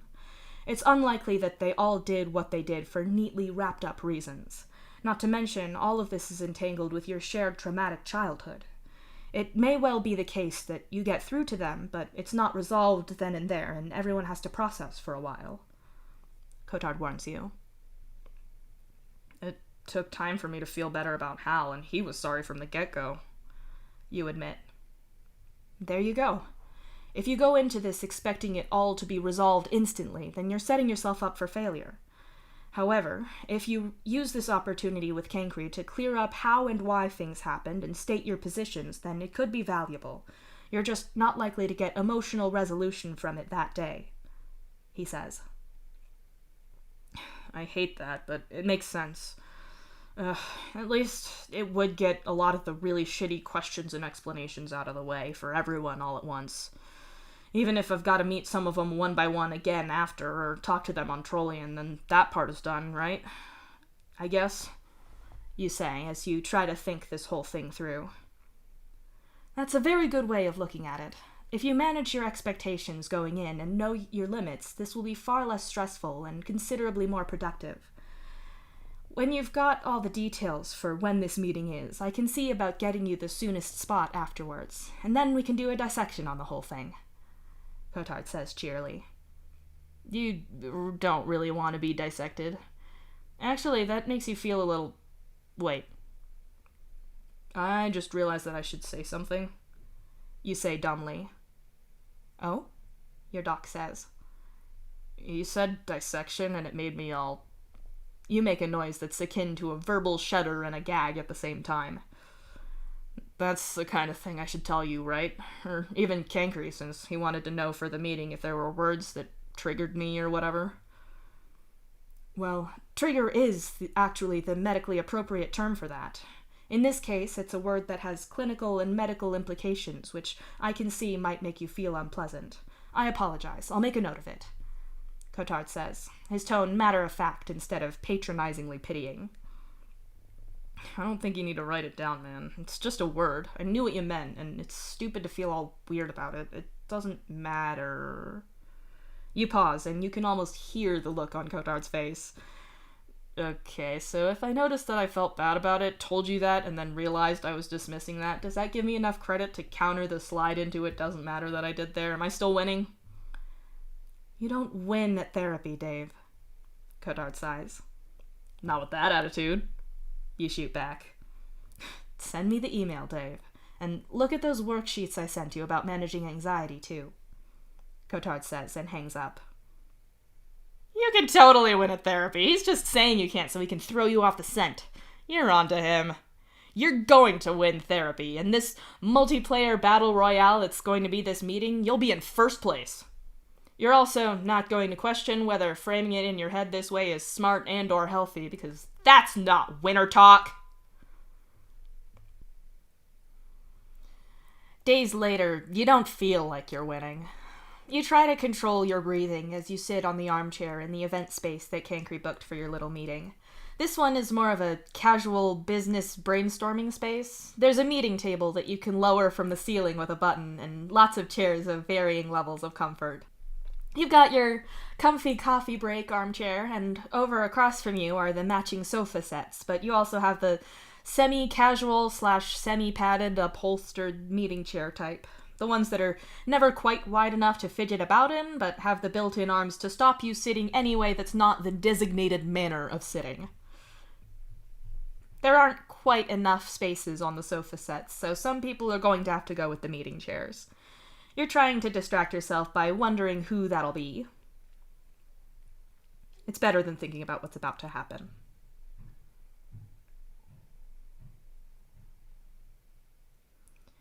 You came here with Cankry as planned, but because you live with him, Karkat came too. Cankry very firmly wouldn't let him stay in the room with you, so now they're both standing outside waiting, leaving you and Beck alone in the room. Cankry told you more or less what he would tell everyone about this meeting when they arrived. You're not sure that they're going to like it, but at least if Karkat agrees with it, they might listen. None of your siblings are fantastic at doing what someone else tells them to do, especially if they don't see any reason for the person telling them something to have the authority to do that. Beck rubs his face in your hands, reminding you to pet him so you have something to do with your hands. The act of caring for him and the tactile sensations of his different fur lengths soothe you, at least partially. You jump when there's a knock on the door. You have a moment to compose yourself before Cankry steps through and gestures into the room for everyone to go inside. Karkat comes through first, but lingers near the doorway. Dad comes through next and gives you a concerned look before assessing the seating situation. He walks into the room and sits down on one of the less comfy meeting chairs. After him is Hal, who shoots you a nervous half-smile and perches on the arm of the sofa closest to you on the right. June is right behind him and sits on the sofa right next to him properly. After that, Jane sits down next to June, filling up that small sofa. On the next one, Rose and Kanaya sit down together. Dirk doesn't sit with them, but stands right by them. Roxy is the last in the room and looks around unhappily. Well, shit, all the good seats are gone. She groans. Wait, are they? Ah, fuck. Karkat hisses, only now looking around at the seats. I did mention earlier about language. Cankry sighs, but shuts the door to the meeting room anyway. We did also tell you that a rule like that won't work, June says with a grin. Yeah, with your family and Karkat here, it's pretty sure that cursing is going to happen. I'm sure everyone will be on their best behavior, Dad says, not directly telling all of you to watch your mouths, but effectively doing it. Karkat and Roxy take their seats in the less comfy meeting chairs, and you watch Karkat struggle to find a comfortable position, eventually going still because Cancri gives him a look. Oh shit, you're gonna get the Karkat doesn't know how to sit in chairs show. You haven't been witness to that since the classes you had in school in the rooms with the terrible chairs. The ways Karkat could contort himself on those were frankly amazing. No wonder he's so flexible. Please, sit, Cancri says, as Karkat slowly pulls both feet up onto the chair seat, as if him moving slowly means that Cancri can't see him. It's not Karkat that Cancri is looking at, it's Dirk. Dirk, who is standing by the sofa that Rose and Kanaya are on. I'm fine, Dirk says. Cancri fixes him with a look. The Vantas face is incredibly expressive in all iterations. You've seen Karkat give people scathing looks about their stupidity that are so strong they could peel the paint from the walls. The look Cancri gives Dirk suggests that he wasn't asking if Dirk wanted to sit or not, and that his response of, "I'm fine," is so off base that surely Dirk must have had some kind of brain malfunction, and such a fatal error requires careful attention so that he can accurately report it to the medical authorities later. Dirk, don't be rude, please, Dad says. You can see Dirk's mouth start to form around the "but" that opens his objection, but between the look that Cancri is giving him and the stern fatherly disapproval from Dad, he stands no chance. Dirk sits on the arm of the sofa by Rose after all. Cancri nods and wheels a comfort-free meeting chair in place and sits down primly. As I mentioned before, the purpose of this meeting is to try to mend the relationships between all of you and Dave. My purpose is to facilitate that conversation, to make sure that the lines of conversation are productive and fair, as well as ensuring that everyone gets enough time to speak. I am aware that there is an especially contentious issue on the table regarding the virus and the leak of Dave's information. However, I would perhaps suggest that we begin with something else to ease into this. Are there any other questions that anyone has for Dave at the moment, or anything else unrelated to the aforementioned topics that they would like to bring up? Cancri asks, waving his hand in the general area of everyone who isn't you. Are you okay? June asks you immediately. That's kind of a big question. You tell her lamely. Fine.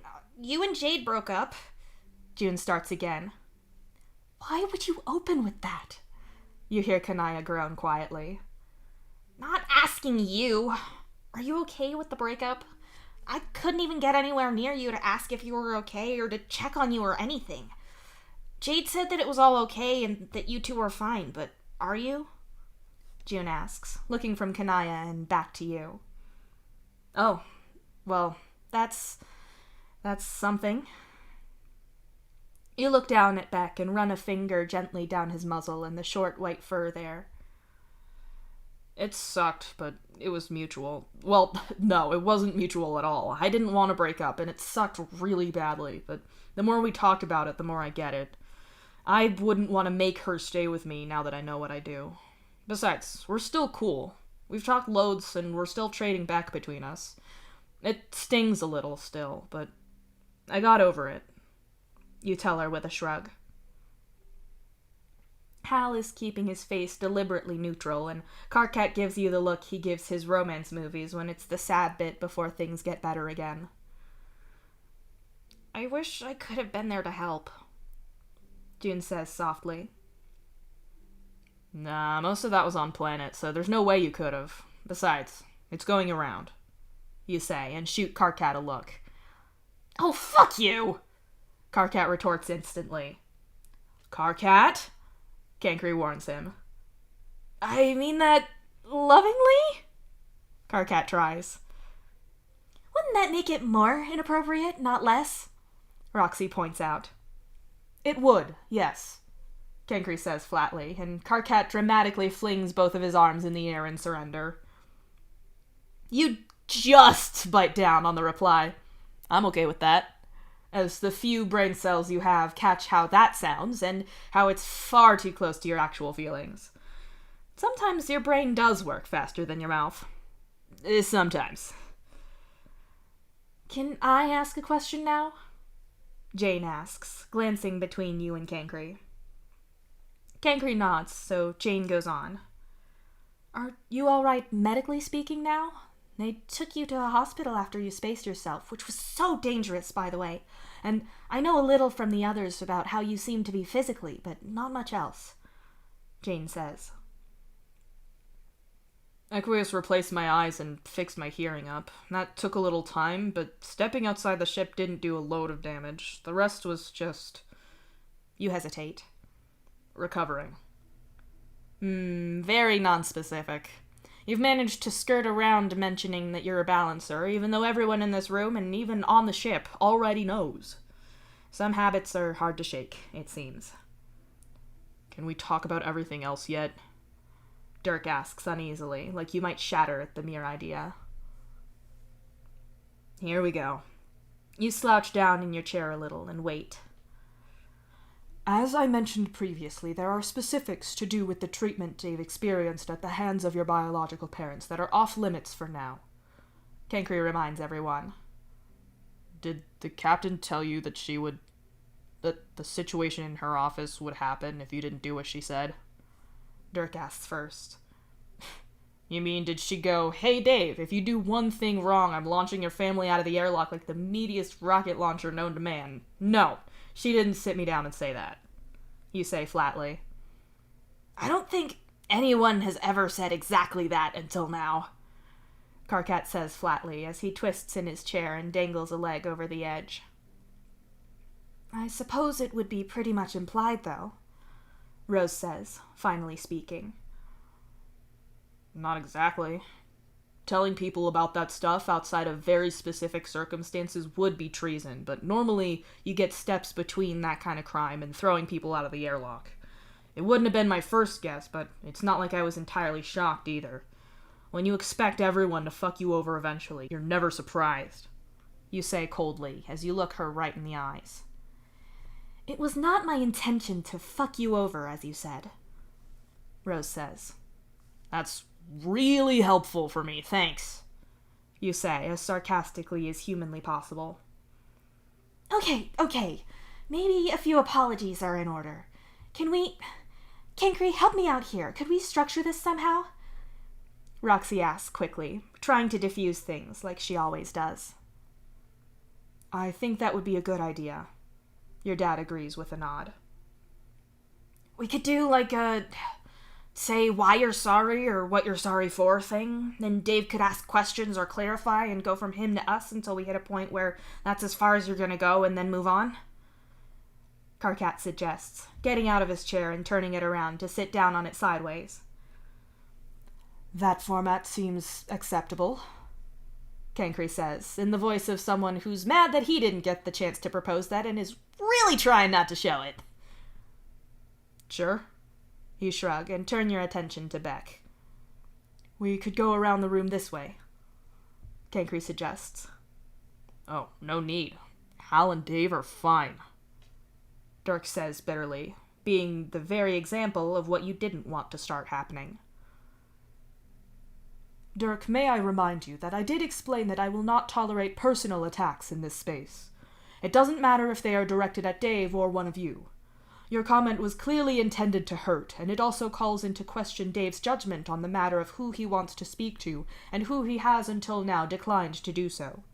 Consider this a warning against such behavior. If you make more hostile remarks about another person in this room, I will have to ask you to leave, Cancry says, in a tone of polished and pristine ice. Hal is blatantly stunned, and Dirk doesn't look like he knows what to say or do, but obviously he doesn't dare to argue because he shuts all the way up. I've already talked to Hal. Our shit is sorted, you say, and you can hear your voice starting to edge into something numb. You can't do that. You need to be present for this, or it's not going to do anything for you. Taking a deep breath and holding it for a moment helps. You let it out quietly and inch closer to the edge of your seat to get more contact with Beck. You have his complete attention right now. He knows how to do his job. Good boy. Best friend. So, me then? June says. You can't think of what to say, and you look up a little helplessly at Cancry, who immediately starts talking. A good place to start might be to recount what happened with the virus from your point of view, and then Dave can ask questions or you can, just to get the ball rolling, as it were. Cancry tells her. Right, okay, I can do that. The first we heard about all of that was when everyone showed up at our place. June starts. Everyone being... Cancry prompts her. June points out all the Striders who aren't you, as well as Karkat and Kanaya. Me, Jane, and Dad were there already. They explained some of what your asshole parents did to you and that the captain was making you balance. It's not like we got a really in-depth version of all this, or I didn't anyway. I heard enough to know that you'd been through it and somehow ghosts are real, and also Bro is your ghost, which... Actually, is he here right now? June asks. Roxy, Dirk, and Hal all tense up at the idea. You guess they'd been so preoccupied with you that they hadn't considered that. Rose, however, looks like she's ready to fight him. He's not here. No ghosts here at all. Believe me, I'd have said and called Signless here if he was. He's actually managed to make Bro scared of him, and even if me and Signless are fighting right now, he wouldn't let that get in the way of protecting Dave. It's just us. Karkat answers before you can find the words. Good. I guess I just didn't really know what to think about everything. Obviously, I didn't want you to be hurt or forced to do whatever the captain said, and the secrecy seems generally like a bad idea, but... June hesitates. You didn't agree with the plan? You finally ask in surprise. I didn't not agree. My coding isn't great. I mean, I'm better than Karkat. June begins. Hey! Karkat snaps. Who isn't? You say immediately. Karkat turns on you and opens his mouth, but the look on Cancry's face shuts him up. It doesn't stop the filthy look that Karkat gives you, however. Anyway, I didn't know if the whole code thing was going to work. I guess we found that out. But I didn't know if that was a good idea or not on a technical level, you know? I hated the idea of you being hurt, but I didn't know how to do anything about it. No one seemed to need my help exactly. I didn't know how to read any of your medical history, and I really didn't want to. It's your history, and I'm not medically qualified. All I knew is when they started arresting our family, I punched a few people trying to stop that. June shrugs. You must have seen some of it, though. The whole ship has everything. You point out. I never looked, she says simply. So, you were just, what, neutral about all of this? You ask her finally. I don't know what you want me to say.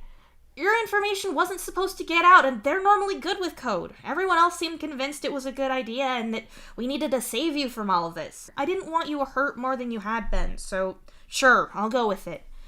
Even Dad seemed to think it was the right thing to do. What was I supposed to do? People who know about the tech and medical stuff were on board. Dad said, yeah, ghosts are real. Why would I know any better? June argues. You didn't, but you could have asked me. You argue. You weren't here. You think anyone was gonna wait? Or do you really think I could have made them? I'm sorry I didn't realize that all this was going to go as badly wrong as it did, but even if I had, no one was gonna listen to me, and I wasn't gonna call the cops on our family. June retorts. Your shoulders fall a little as sadness wells up within you. It's not that June stabbed you in the back or anything. None of this was her idea.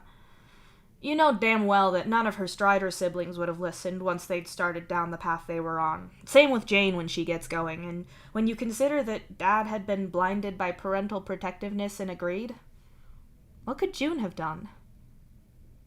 You wouldn't have turned in your family either. This whole thing fucked up everything for me, you say quietly. I'm really sorry. Dave, you're my brother. You're my best friend. I never wanted to hurt you. I never wanted anyone to hurt you.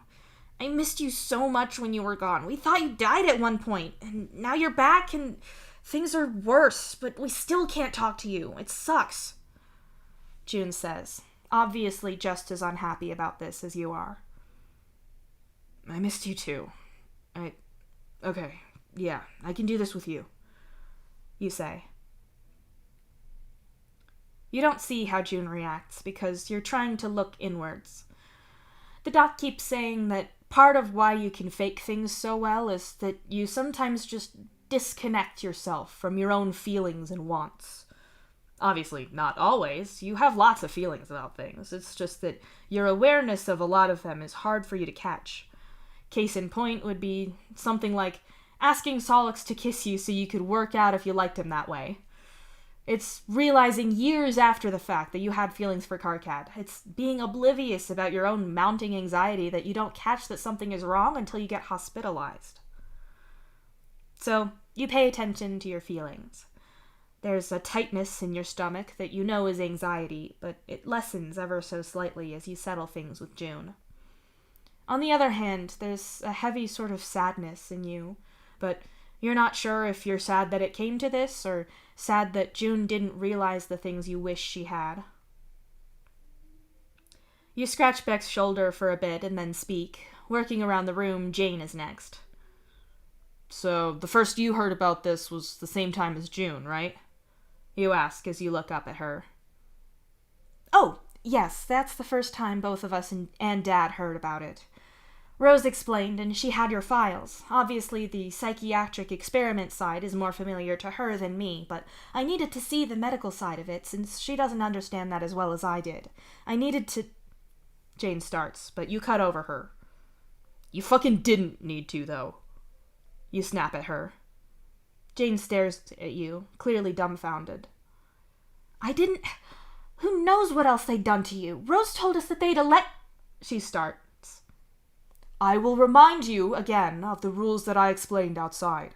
Discussing the exact details of what Dave experienced in those experiments is off limits. Cancri interrupts, with enough volume to overwrite the rest of that word as it falls from Jane's lips. Beck licks the inside of your wrist. You squeeze your eyes shut for a second, trying not to reach out through Bro to see what card he sees. You couldn't pick up his sight like that after he died, thank fuck. But back then, when you had splinters of his soul in you like shrapnel, you could do it.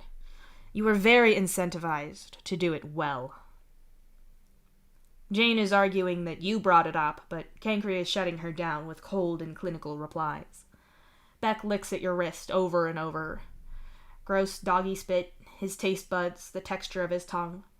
You had none of that then. This is now. With your free hand, you scratch at the point of your arm that always got the electrodes and turn your focus back to Jane.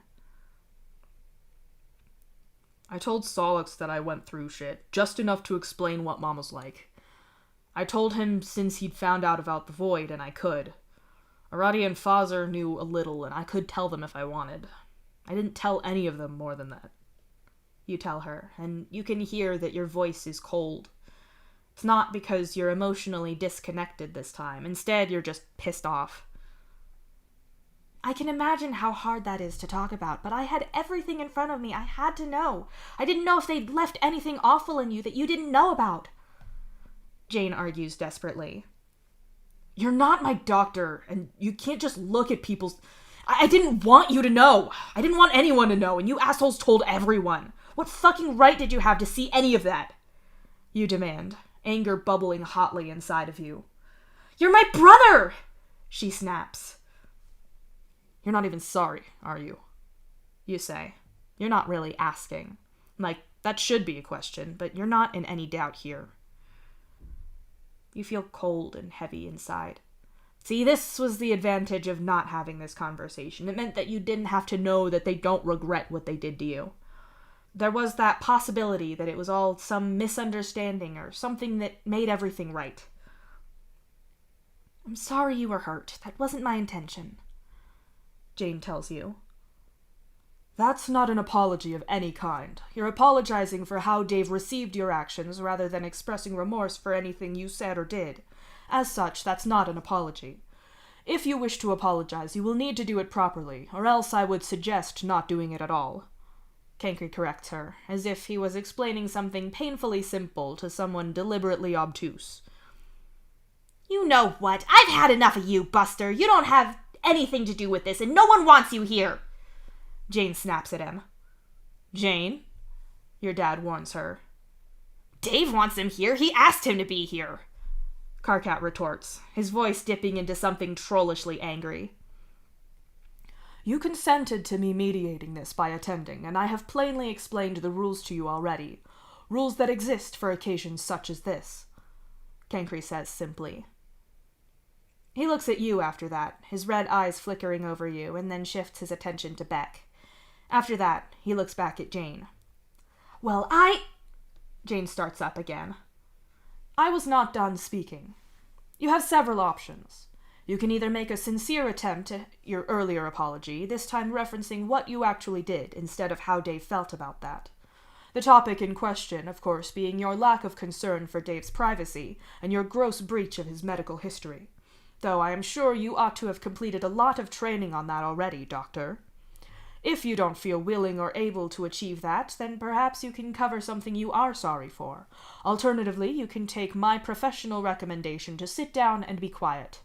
Because if you continue to break the rules of this discussion, I will have to either ask you to leave, or Dave and I will leave, thus depriving everyone after you, in the order we have started, of their chance to speak. What will it be? Cankry asks, each word sharp and precise. I don't have to listen to... She starts. Certainly not. Handily, this room is outfitted with a door. I'm sure you can find it as you came in through it. There should be a button to open it, though I am prepared to repeat those instructions to you again, seeing as you seem to have difficulty following others so far. Cankry says, in a tone that's perfectly pleasant, and yet is still the Vantis brand way of using several sentences to say what fuck off could also achieve. He's got the same kind of look in his eye that Karkat gets as well. Actually, Karkat seems to be trying to not laugh through sheer force of will alone, and you're pretty sure he's holding his breath entirely. Jane, just... Dirk whispers and motions for her to either calm down or sit down, probably both. It's not like you didn't expect this. Jane's never been great at admitting that she's wrong, or not in the moment, anyway. If you keep pushing her when she refuses to admit it, she just digs in further and further. Sit down and shut up is not bad advice here. Jane sits down, clearly seething, but silent. Cankry looks at Kanaya now, evidently giving no more time to Jane. In the interest of being transparent, I should probably say up front that I am not sorry either. Kanaya begins. Great, I guess. Thanks for saving me time. You mumble. Okay, that's not true. Kanaya, you've got to elaborate there. Karkat protests. I am not sorry. It's true, really. That kind of conspiracy only hurts people, and I never agreed to let my safety be bought at the cost of Dave's agony. The thought that I benefited from that makes me sick, and I'm not sorry that we told people about the conspiracy. Kanaya insists. Oh, this sounds like Karkat. What about the rest of it? You ask her warily. Kanaya fiddles with a seam on her skirt, her eyes downcast. I feel that I cannot simply pick and choose. We agreed to hold your information back completely. That was never supposed to get out, and I really do not understand how that happened. But that hardly does you any good now, does it? She says, looking at you. Not a lot, no. You agree. Well, there you go. There was an inherent risk in taking the information that we did, a risk in storing it however it was stored, a risk in releasing it. We accepted those risks when we acted. We accepted that we might be punished by the authorities and more. Am I sad that your information got out? Yes. I feel a deep regret that it happened, as I do that you had to go through what you did to rescue us from the captain. I'm grateful that you did, but obviously that was terrible for you. If I could do things again, I would prefer to execute things better, certainly, but I would still release the information that balancers were a thing and that the void is out there. But as I would not change the fact that we chose to tell the ship, as well as the fact that I accepted that there would be consequences and I can't time travel, It seems useless to entertain the idea. I am not sorry. I am regretful. I care for you a lot, Dave. I wish you hadn't suffered as you have, and I wish we hadn't stumbled across such private information. But you have, and we did. Kanaya continues. This is a lot like Karkat's reasoning. Why did you do it, though? You ask her. Kanaya's perfectly painted lips part for a second as a careful expression flits across her face. She breathes in for a moment or two and then sighs. You're aware of my ancestor, of Signless Psionic, and the thankfully still living disciple. I come from that legacy, and there isn't any way that I could look at a system that functions off of your silenced exploitation and not fight it. If I let that go, I couldn't have faced myself. I am no wide-eyed idealist. I entirely understand that you still have to balance, as does Karkat, Kanaya says, waving a hand at Karkat.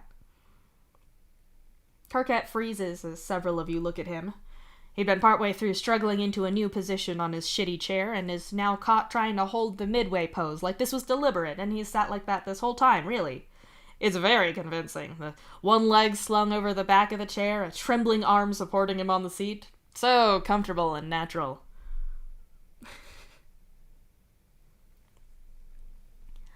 I do not expect things to always be fair, but I cannot allow them to be so grossly unjust. I know Karkat felt the same. I will admit that I'm unhappy that you were so hurt and exposed in the process, and I will openly admit that the execution of our plan did not, in fact, go to plan. I regret all of that, but I cannot be sorry for doing what I know was right. If that means that you can never speak to me again, then I will be sad, but I understand. I hope you can understand too. She finishes, her voice gentle. If I talked for hours, I couldn't go over all the ways this fucked shit up for me, and fucked me up, you tell her. I wish that wasn't the case, Kanaya says simply. You could have just waited for me to come back. For someone who was doing all of the shit to right a wrong, you didn't ask me about any of it, you point out.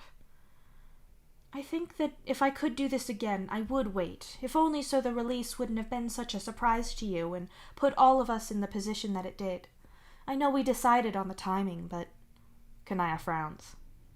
I'm gonna hold my hand up to that, Hal says with a wince, and you look at him in surprise. What? You ask. Roxy pointed out that if we told everyone really early into your mission, then it'd get scrapped and the Carapacians would get screwed over, and I said that if we did it after you got back, then people might think you did it. Being on another planet was a hell of an alibi, so that's what we went with, Hal admits. So, you had a room full of geniuses, you start slowly. And Karkat, Jin chips in meanly. I'm telling Terezi who stole her red paint in 4th grade. Karkat hisses back and whips out his palm husk. A room full of geniuses, you go on anyway. You realize that there's ghost fuckery going on. You hack into highly classified data, steal science reports, decode them, remake Karkat's virus to send it to the whole ship. None of that is too hard. But working out that you could have talked to me and given me some other alibi was just too much for you? You're all individually super smart, but you get together and you're all fucking morons. Yeah, I don't really have much of an explanation for that, Hal mumbles. Are there any more questions for Kanaya? Kankri asks, as a polite nod to get back on track. Not really. I think you're kind of in Karkat's camp here, or close to it. I hate what you did, but I can at least get the reason. I wish you hadn't done me like that, but like you said, it's not like you can change what's happened. I'm not exactly going to be rushing over to paint your claws and make popcorn, but I can deal with this, you say tiredly. Oh, I wasn't actually expecting that. Thank you, I suppose. I really did not intend to cause you pain. If I can help ease things for you in any way, then just say so, Kanaya says in genuine surprise. She really hadn't thought you were going to accept what she told you. So now, you look at Rose and Dirk. They're the next two, and you're really not looking forward to them. Here's a cool thing about people, though. Most people don't get all of their information about what people say from sound alone. People lip read more than they realize. And not only is your hearing fantastic, since that's all you had to rely on for so long, and because Equius is the best when it comes to fixing you, but you also have superhuman vision, and you can see what Dirk quietly whispers to Rose. Do you want to do this together, since... And that's as far as he gets before Rose nods. Cancri, would you be amenable to your little ordering system being altered? There's a lot of overlap between me and Dirk when it comes to all of this, and I think talking to both of us at once would save on repetition. Rose says politely. Hey, what about me? Roxy protests, clearly hurt at being cut out. I'm not going to allow 2 of you to join up and outnumber Dave, much less 3 of you, Cancri says firmly. You know what? You say, with spite brewing in your chest. I can deal with Rose and Dirk at once, but I'm talking to Roxy first on her own. That seems needlessly petty. Dirk sighs. Well, suck it. If you 2 weren't trying to exclude me, then we wouldn't be here, so there, Roxy retorts. Cancri looks at you skeptically and slightly judgmentally, as if to determine whether you're sincere in your petty little decision. Which you are! Besides, you need to go through what Roxy has to say eventually, so the order technically doesn't matter. As Cancri squints at you, Karkat uses the opportunity to change his position in the chair again, so he's got his feet on the seat and is sitting on the back of it. Roxy, then. Cancri sighs, seeing that you're set on this. Okay, why'd you do it? You ask Roxy. Straightforward seems like the best play here. You're my baby brother. I was terrified for you, Roxy says with a frown. It's not like I'm going to tell you that this situation with me isn't messed up or scary. I get why you all were scared. That's not the part I've got a problem with. Tell me what you did and why. You try again and pet Beck's cheeks with both hands, just so you can hide that your hands are shaking slightly. Fine, okay, from the beginning then. I'm sure you've got a lot of this from everyone else already, but I can recap. Karkat, Rose, Kanaya, and Hal did their whole little ghost hunting thing and tried to tell me and Dirk about it. It sounded like shit, or like a bunch of really stressed out people trying to make a thing that they can focus on that wasn't you vanishing in space and shit going wrong, you know? Only then Karkat pulled his party trick with Signless, looking at something I could see, but telling Karkat so he could... Roxy starts.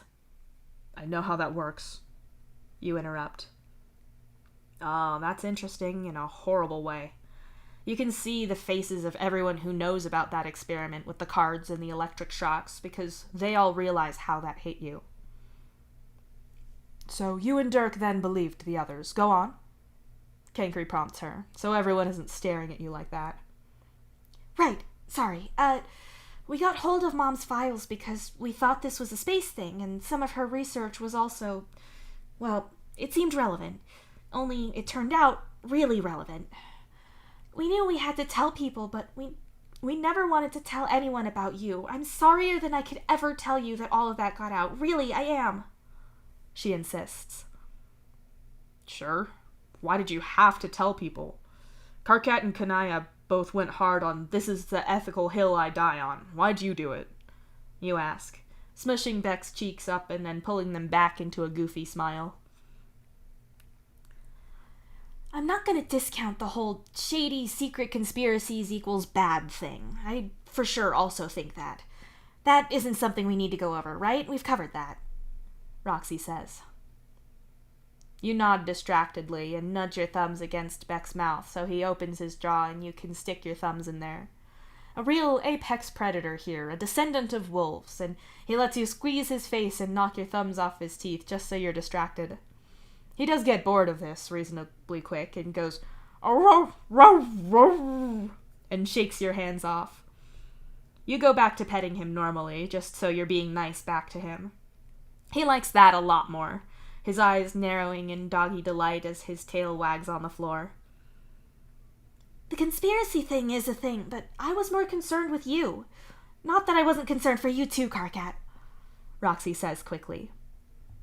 I'm also concerned for me, pretty much most of the time, Karkat says, deadpan. He's slid back down onto the chair seat again now, but he's got one leg under him and one over the arm of the chair. I get why you couldn't tell us all of this stuff, Dave. Our parents were absolute trash, and I don't know what they told you exactly, but I can guess that they threatened you with us since that was their favorite trick. Roxy goes on. You nod. You're not getting into the details of that, but she is right. So I get that, and I get that the captain clearly had similar, well, she threatened to space us to get us to do what she wanted. Even if she didn't say that to you directly, you can read between the lines, you know? I wasn't going to let her keep doing that to you. I had to make it so no one could hurt you behind closed doors like that. If it was all out in the open, then there'd be some protection. Roxy says. You didn't ask me or wait to see what I wanted to do. That shit's full of guesses, and you just blew up everything in my face on that? You ask her sharply. Roxy pauses and looks down at her hands. They tense on her knees, and when she speaks again, it's quieter. I'm really sorry the virus got so messed up. I'm impossibly sorry that people saw your file. I know we acted pretty recklessly, and I'm horrified that you had to do what you had to do when you saved our asses from the captain. I never thought it was going to play out that way, and I'm really sorry about that. Mostly, I'm sorry that I didn't realize you were hiding all of this the whole time, that I didn't pick up on it, and I couldn't help you, she says. That's not an answer to what I said, you point out, but you feel like she might be getting there. No, it's not. You're right. But I am sorry for that stuff, for real. But actually, I don't know if you remember this. Maybe you were too young. Do you remember my hair used to be really long? It was the main way our teachers told the three of us apart. It was me, then Hal, then Dirk, from longest to shortest. Mine was about here, Roxy says and touches her waist. You shake your head. You don't think you do remember that. Too young, maybe. So, Bro and Mom were always awful, and there was the whole thing where if you did something wrong, you'd get it, but so would the others. Mom was real bad at buying stuff back then. The drinking was way worse then. It was always bad, but she was usually way more functional. Anyway, we ran out of conditioner, and my hair just got so snarled up, and I couldn't ask Mom for... Roxy falters, and Rose looks around at her. Someone at school noticed, right? I think I remember that. It's a classic sign of neglect if a child shows up with their hair like that, or in clothes that aren't clean or the right size. Rose says softly. Oh, no, you do remember this. Or at least you remember that Bro's response was to cut her hair somewhere between where it is now and your length.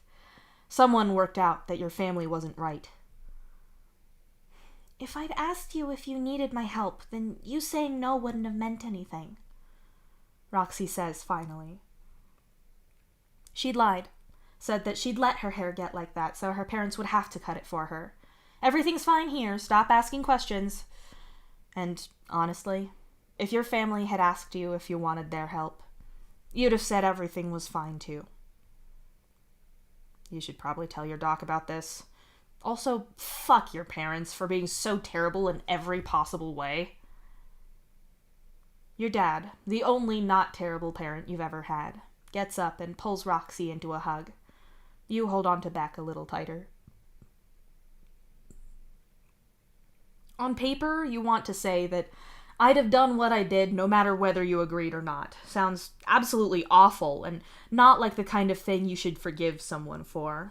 But from your Strider siblings so far, you've got motives of guilt and an attempt at redemption from Hal, and that inability to ask for help even if you need it from Roxy. Hal admitted that his motive was selfish and he regrets it, and you get that motive. You know what it's like being around your family and telling yourself that if you had known something then that you know now, it'd be different. It's a selfish motive to mess with your life, but you see the path that led him there, you know it. And with Roxy, you've both been in that position of needing an out from your shitty situation, but given how dire the consequences are, you couldn't ever take that help. You're hurt that she didn't ask or listen, and she admits that even if she had done, your answer wouldn't have mattered. That's not how you're supposed to treat people. That's not respectful or nice or treating someone like a person. Rox, I get it. I get why you did it. I hate it, but I get it.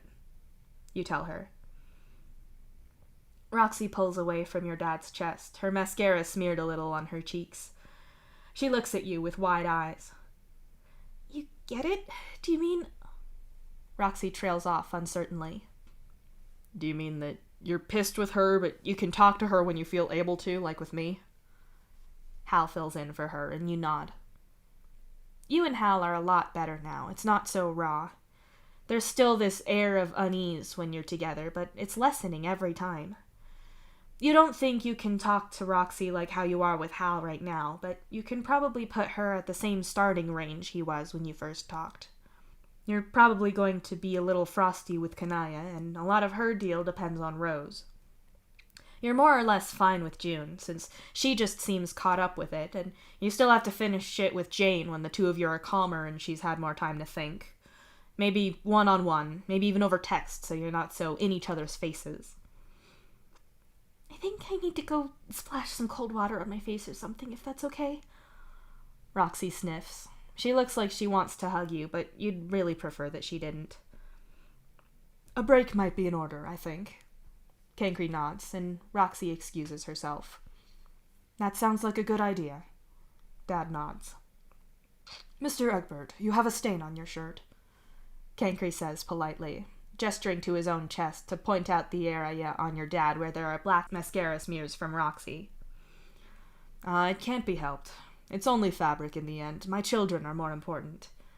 Your dad nods and smiles softly. Did you know that the water on the face thing doesn't work with trolls, or not with trolls who aren't aquatic? It can startle them, but it doesn't reset them like it does for us. Hal tells June. Really? June says in surprise. Mammalian diving reflex. You mumble. Yeah, that. Hal nods. I've never understood that. Calm a human with a hyper-aroused nervous system by getting them face-first in icy water. Nothing calms me down like the threat of drowning or hypothermia, Karkat says brightly. Karkat, you're verging on being speciesist. Cancry sighs. You guess he has to complain about something, since he's evidently given up on calling people out for swearing. No, speciesist will be to say that I can't believe that humans believe in gods because nothing about their design suggests Ah! Karkat yelps as his chair topples backwards, his enthusiastic yelling and stupid sitting position finally being his literal downfall. To quote human religious scripture, karma's a bitch, Dirk says flatly, looking down at the heap of Karkat on the floor. You tune out your dad and Cancry asking if Karkat is okay, and Jane offering to check him over. You've seen many iterations of the Karkat doesn't know how to sit in chairs show end like this. He's fine. He always only bruises his pride. Instead, you pet Beck and pretend like you can't feel Rose and Dirk's attention on you like a weight. Roxy comes back in and sits down, by which time Karkat has managed to sit in his chair again and regather some dignity. How much exactly is debatable. You're sure Cancry would have an opinion. You look up and see that Cancry is watching you. He arches one expressive and more manicured Vantus eyebrow at you. The unspoken question is whether or not you're ready to go again. You nod, ever so slightly. It's not even really a nod. You only move your head down a tiny bit. Dirk, Rose, if you're ready, we can begin again, Cancry says, evidently able to pick up what you're putting down. You guess it's not just Cancry who's into lifting these days, even if this is more metaphorical. Can you have a metaphorical gym? There must be some wordplay between athletic and allegorical that you can do, right? Athlagorical? Athletic? That's not wordplay. They're shitty portmanteaus. Portman-nose, if you will. Perhaps you could explain your decision-making, since that seems to be the crux of the matter, Cancry suggests, because you've been sitting there in silence, and Beck is licking your hand to try to ground you, but you're not sure how long he's been doing that. Oops. I don't think we need to cover how we found out about the Void or about Mom's files. I think that's been covered already. Dirk starts. Actually, I think we should talk about the shuttle, Rose says. The one down to Somnos? Karkat asks warily, and Rose nods.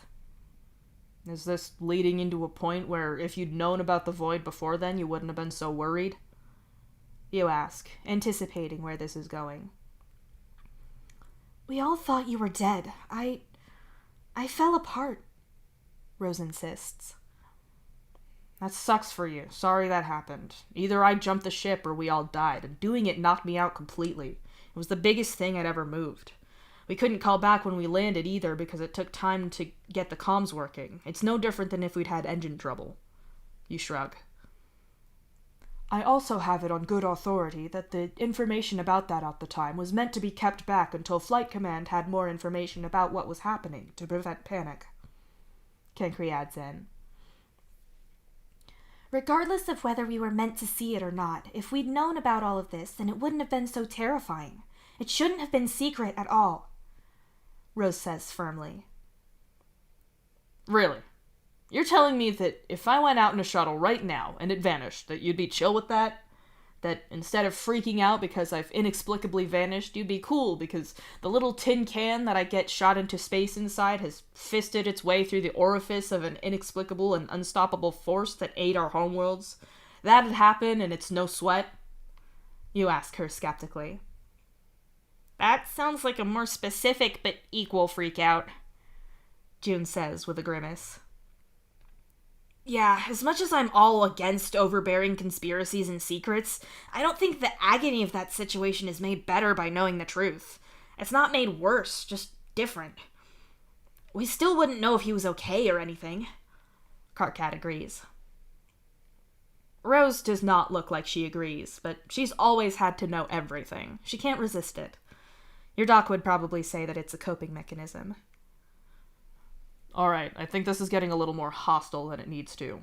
What happened with the shuttle wasn't anyone's fault. It was horrible to see, but it wasn't your fault, Dave. Dirk interjects. Cool, great. I wasn't feeling guilty about that. It sucks that you had to watch me have a near-death experience, but as the person who had it, You wave your hands about, trying to get across the idea that, in their hierarchy of bad shit, thought that someone you loved might be dead, and you actually could have died. It's your experience that wins. Let's just do this sorry, not sorry thing that Dirk starts.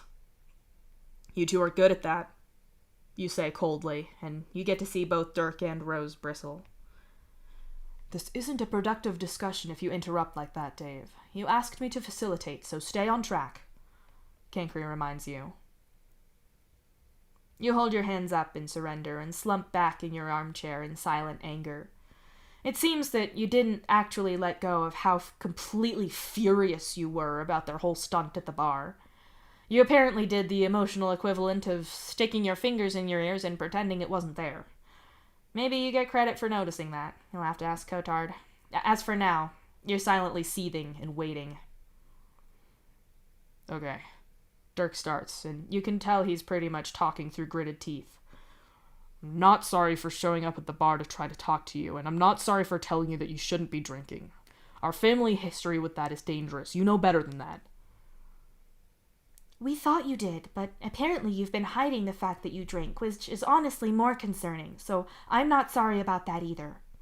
Rose agrees. There's a long pause, an uncomfortably long one, as they both sit there waiting for you to say something. You don't say anything. Is this a topic that you don't wish to discuss? Cancri asks. It's not sensitive. I don't have anything to hide, but I don't need to make excuses or talk about how much I do or don't drink to two assholes who burst into a private bar to lecture me like a fucking kid in front of every other sailor in the place. I'm not justifying myself. I don't have to. You say sharply. Fair enough.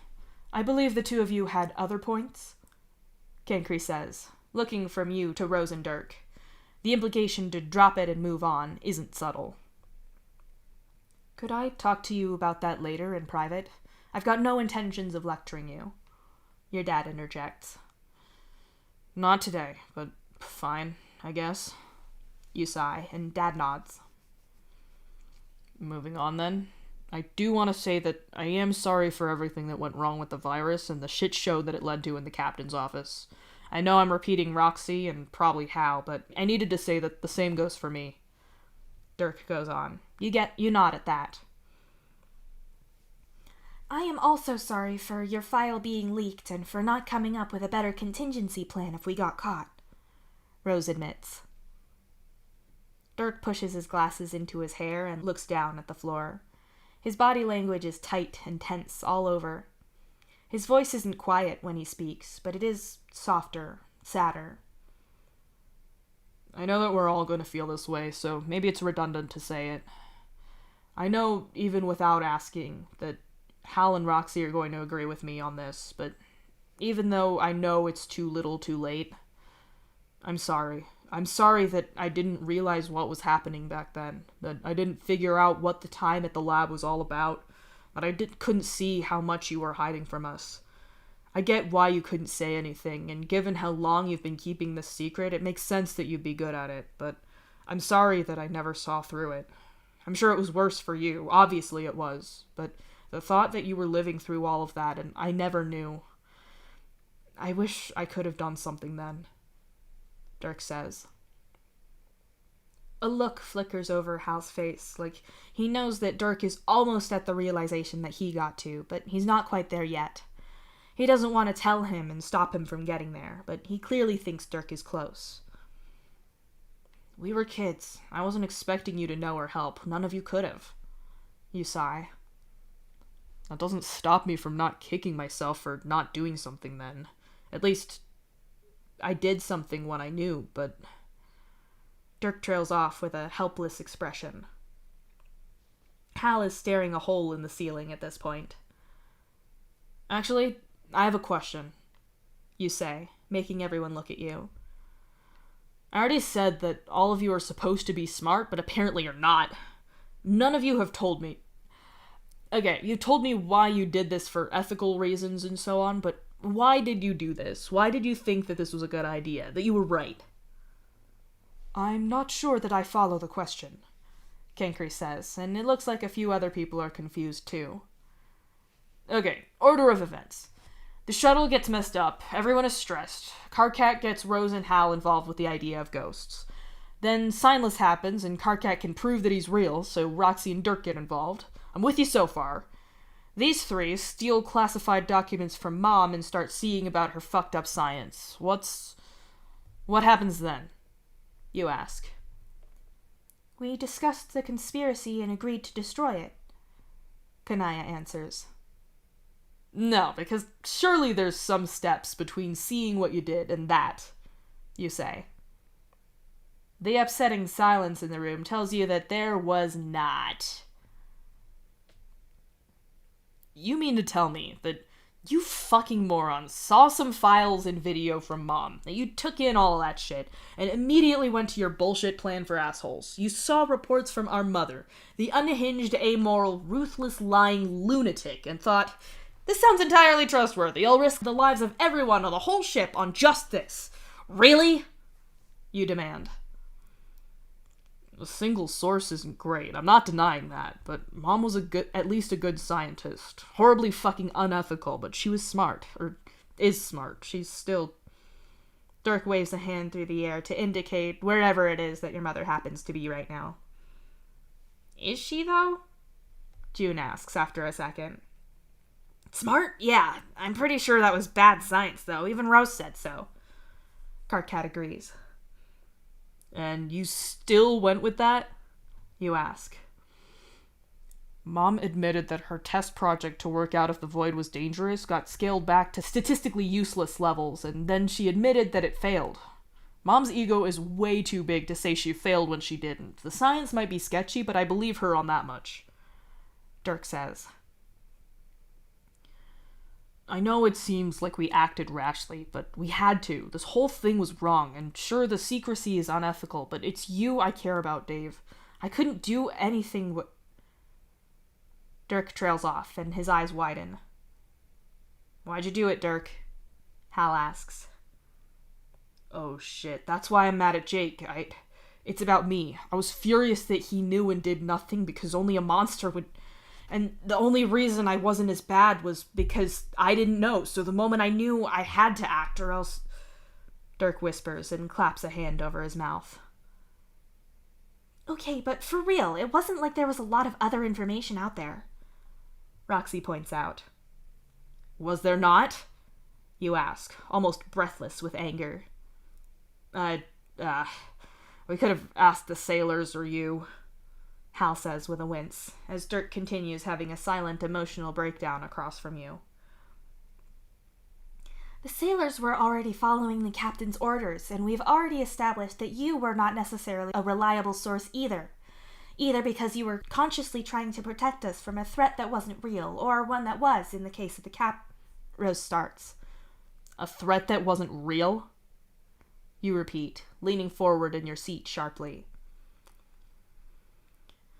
You know what you were told, what you were conditioned to think. Our parents manipulated you, and that's only continued here. There isn't any more secrecy, and the void didn't destroy us all, so clearly what you think you know isn't true. If you're expecting me to apologize for acting to protect you, I won't. The captain needed to pay for what she did. I wasn't about to leave you in her clutches, suffering in silence. Nor was I about to put you in the position that Roxy described earlier, having to lie to protect us. I'm not sorry for reading everything. I needed to know what happened so I could save you from the situation you were stuck in. My only regret is that we haven't yet spaced the captain, Rose says firmly. Beck whines and paws at your leg. You think you've forgotten how to breathe. Dave? Cankry asks warily. I think maybe we should call this? Karkat says, but it sounds like a question. You got your answer, right? Ripped off the bandage? June, Dad, Hal, Karkat, we're good. I can talk to Roxy, and I'd say Kanaya, but I'm guessing she's gonna be with Rose, so just Roxy. Dirk can hit me up when he finishes that thought. Jane can when she's being less of a bitch. I'm done, you say, and get to your feet. You can hear your voice is wrong, but at least you're doing it on purpose this time.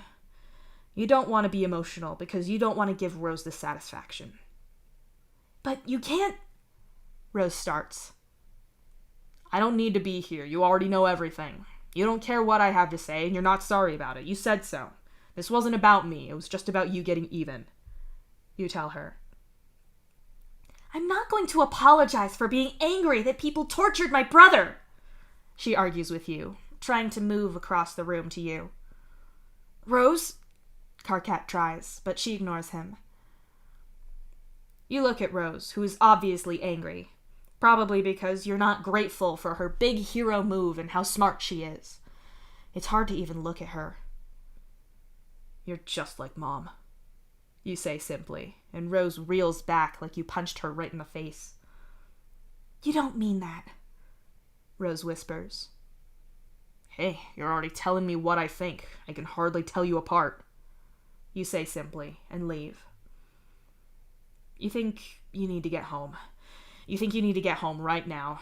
You know it'd be dumb to step through the void to get a shortcut to your room, but it's really goddamn tempting. The fact that you don't immediately care if it'd go badly for you is the thing that makes you hold back from doing it. Instead, you hold Beck's harness in a vice-like grip and retreat back to your hive.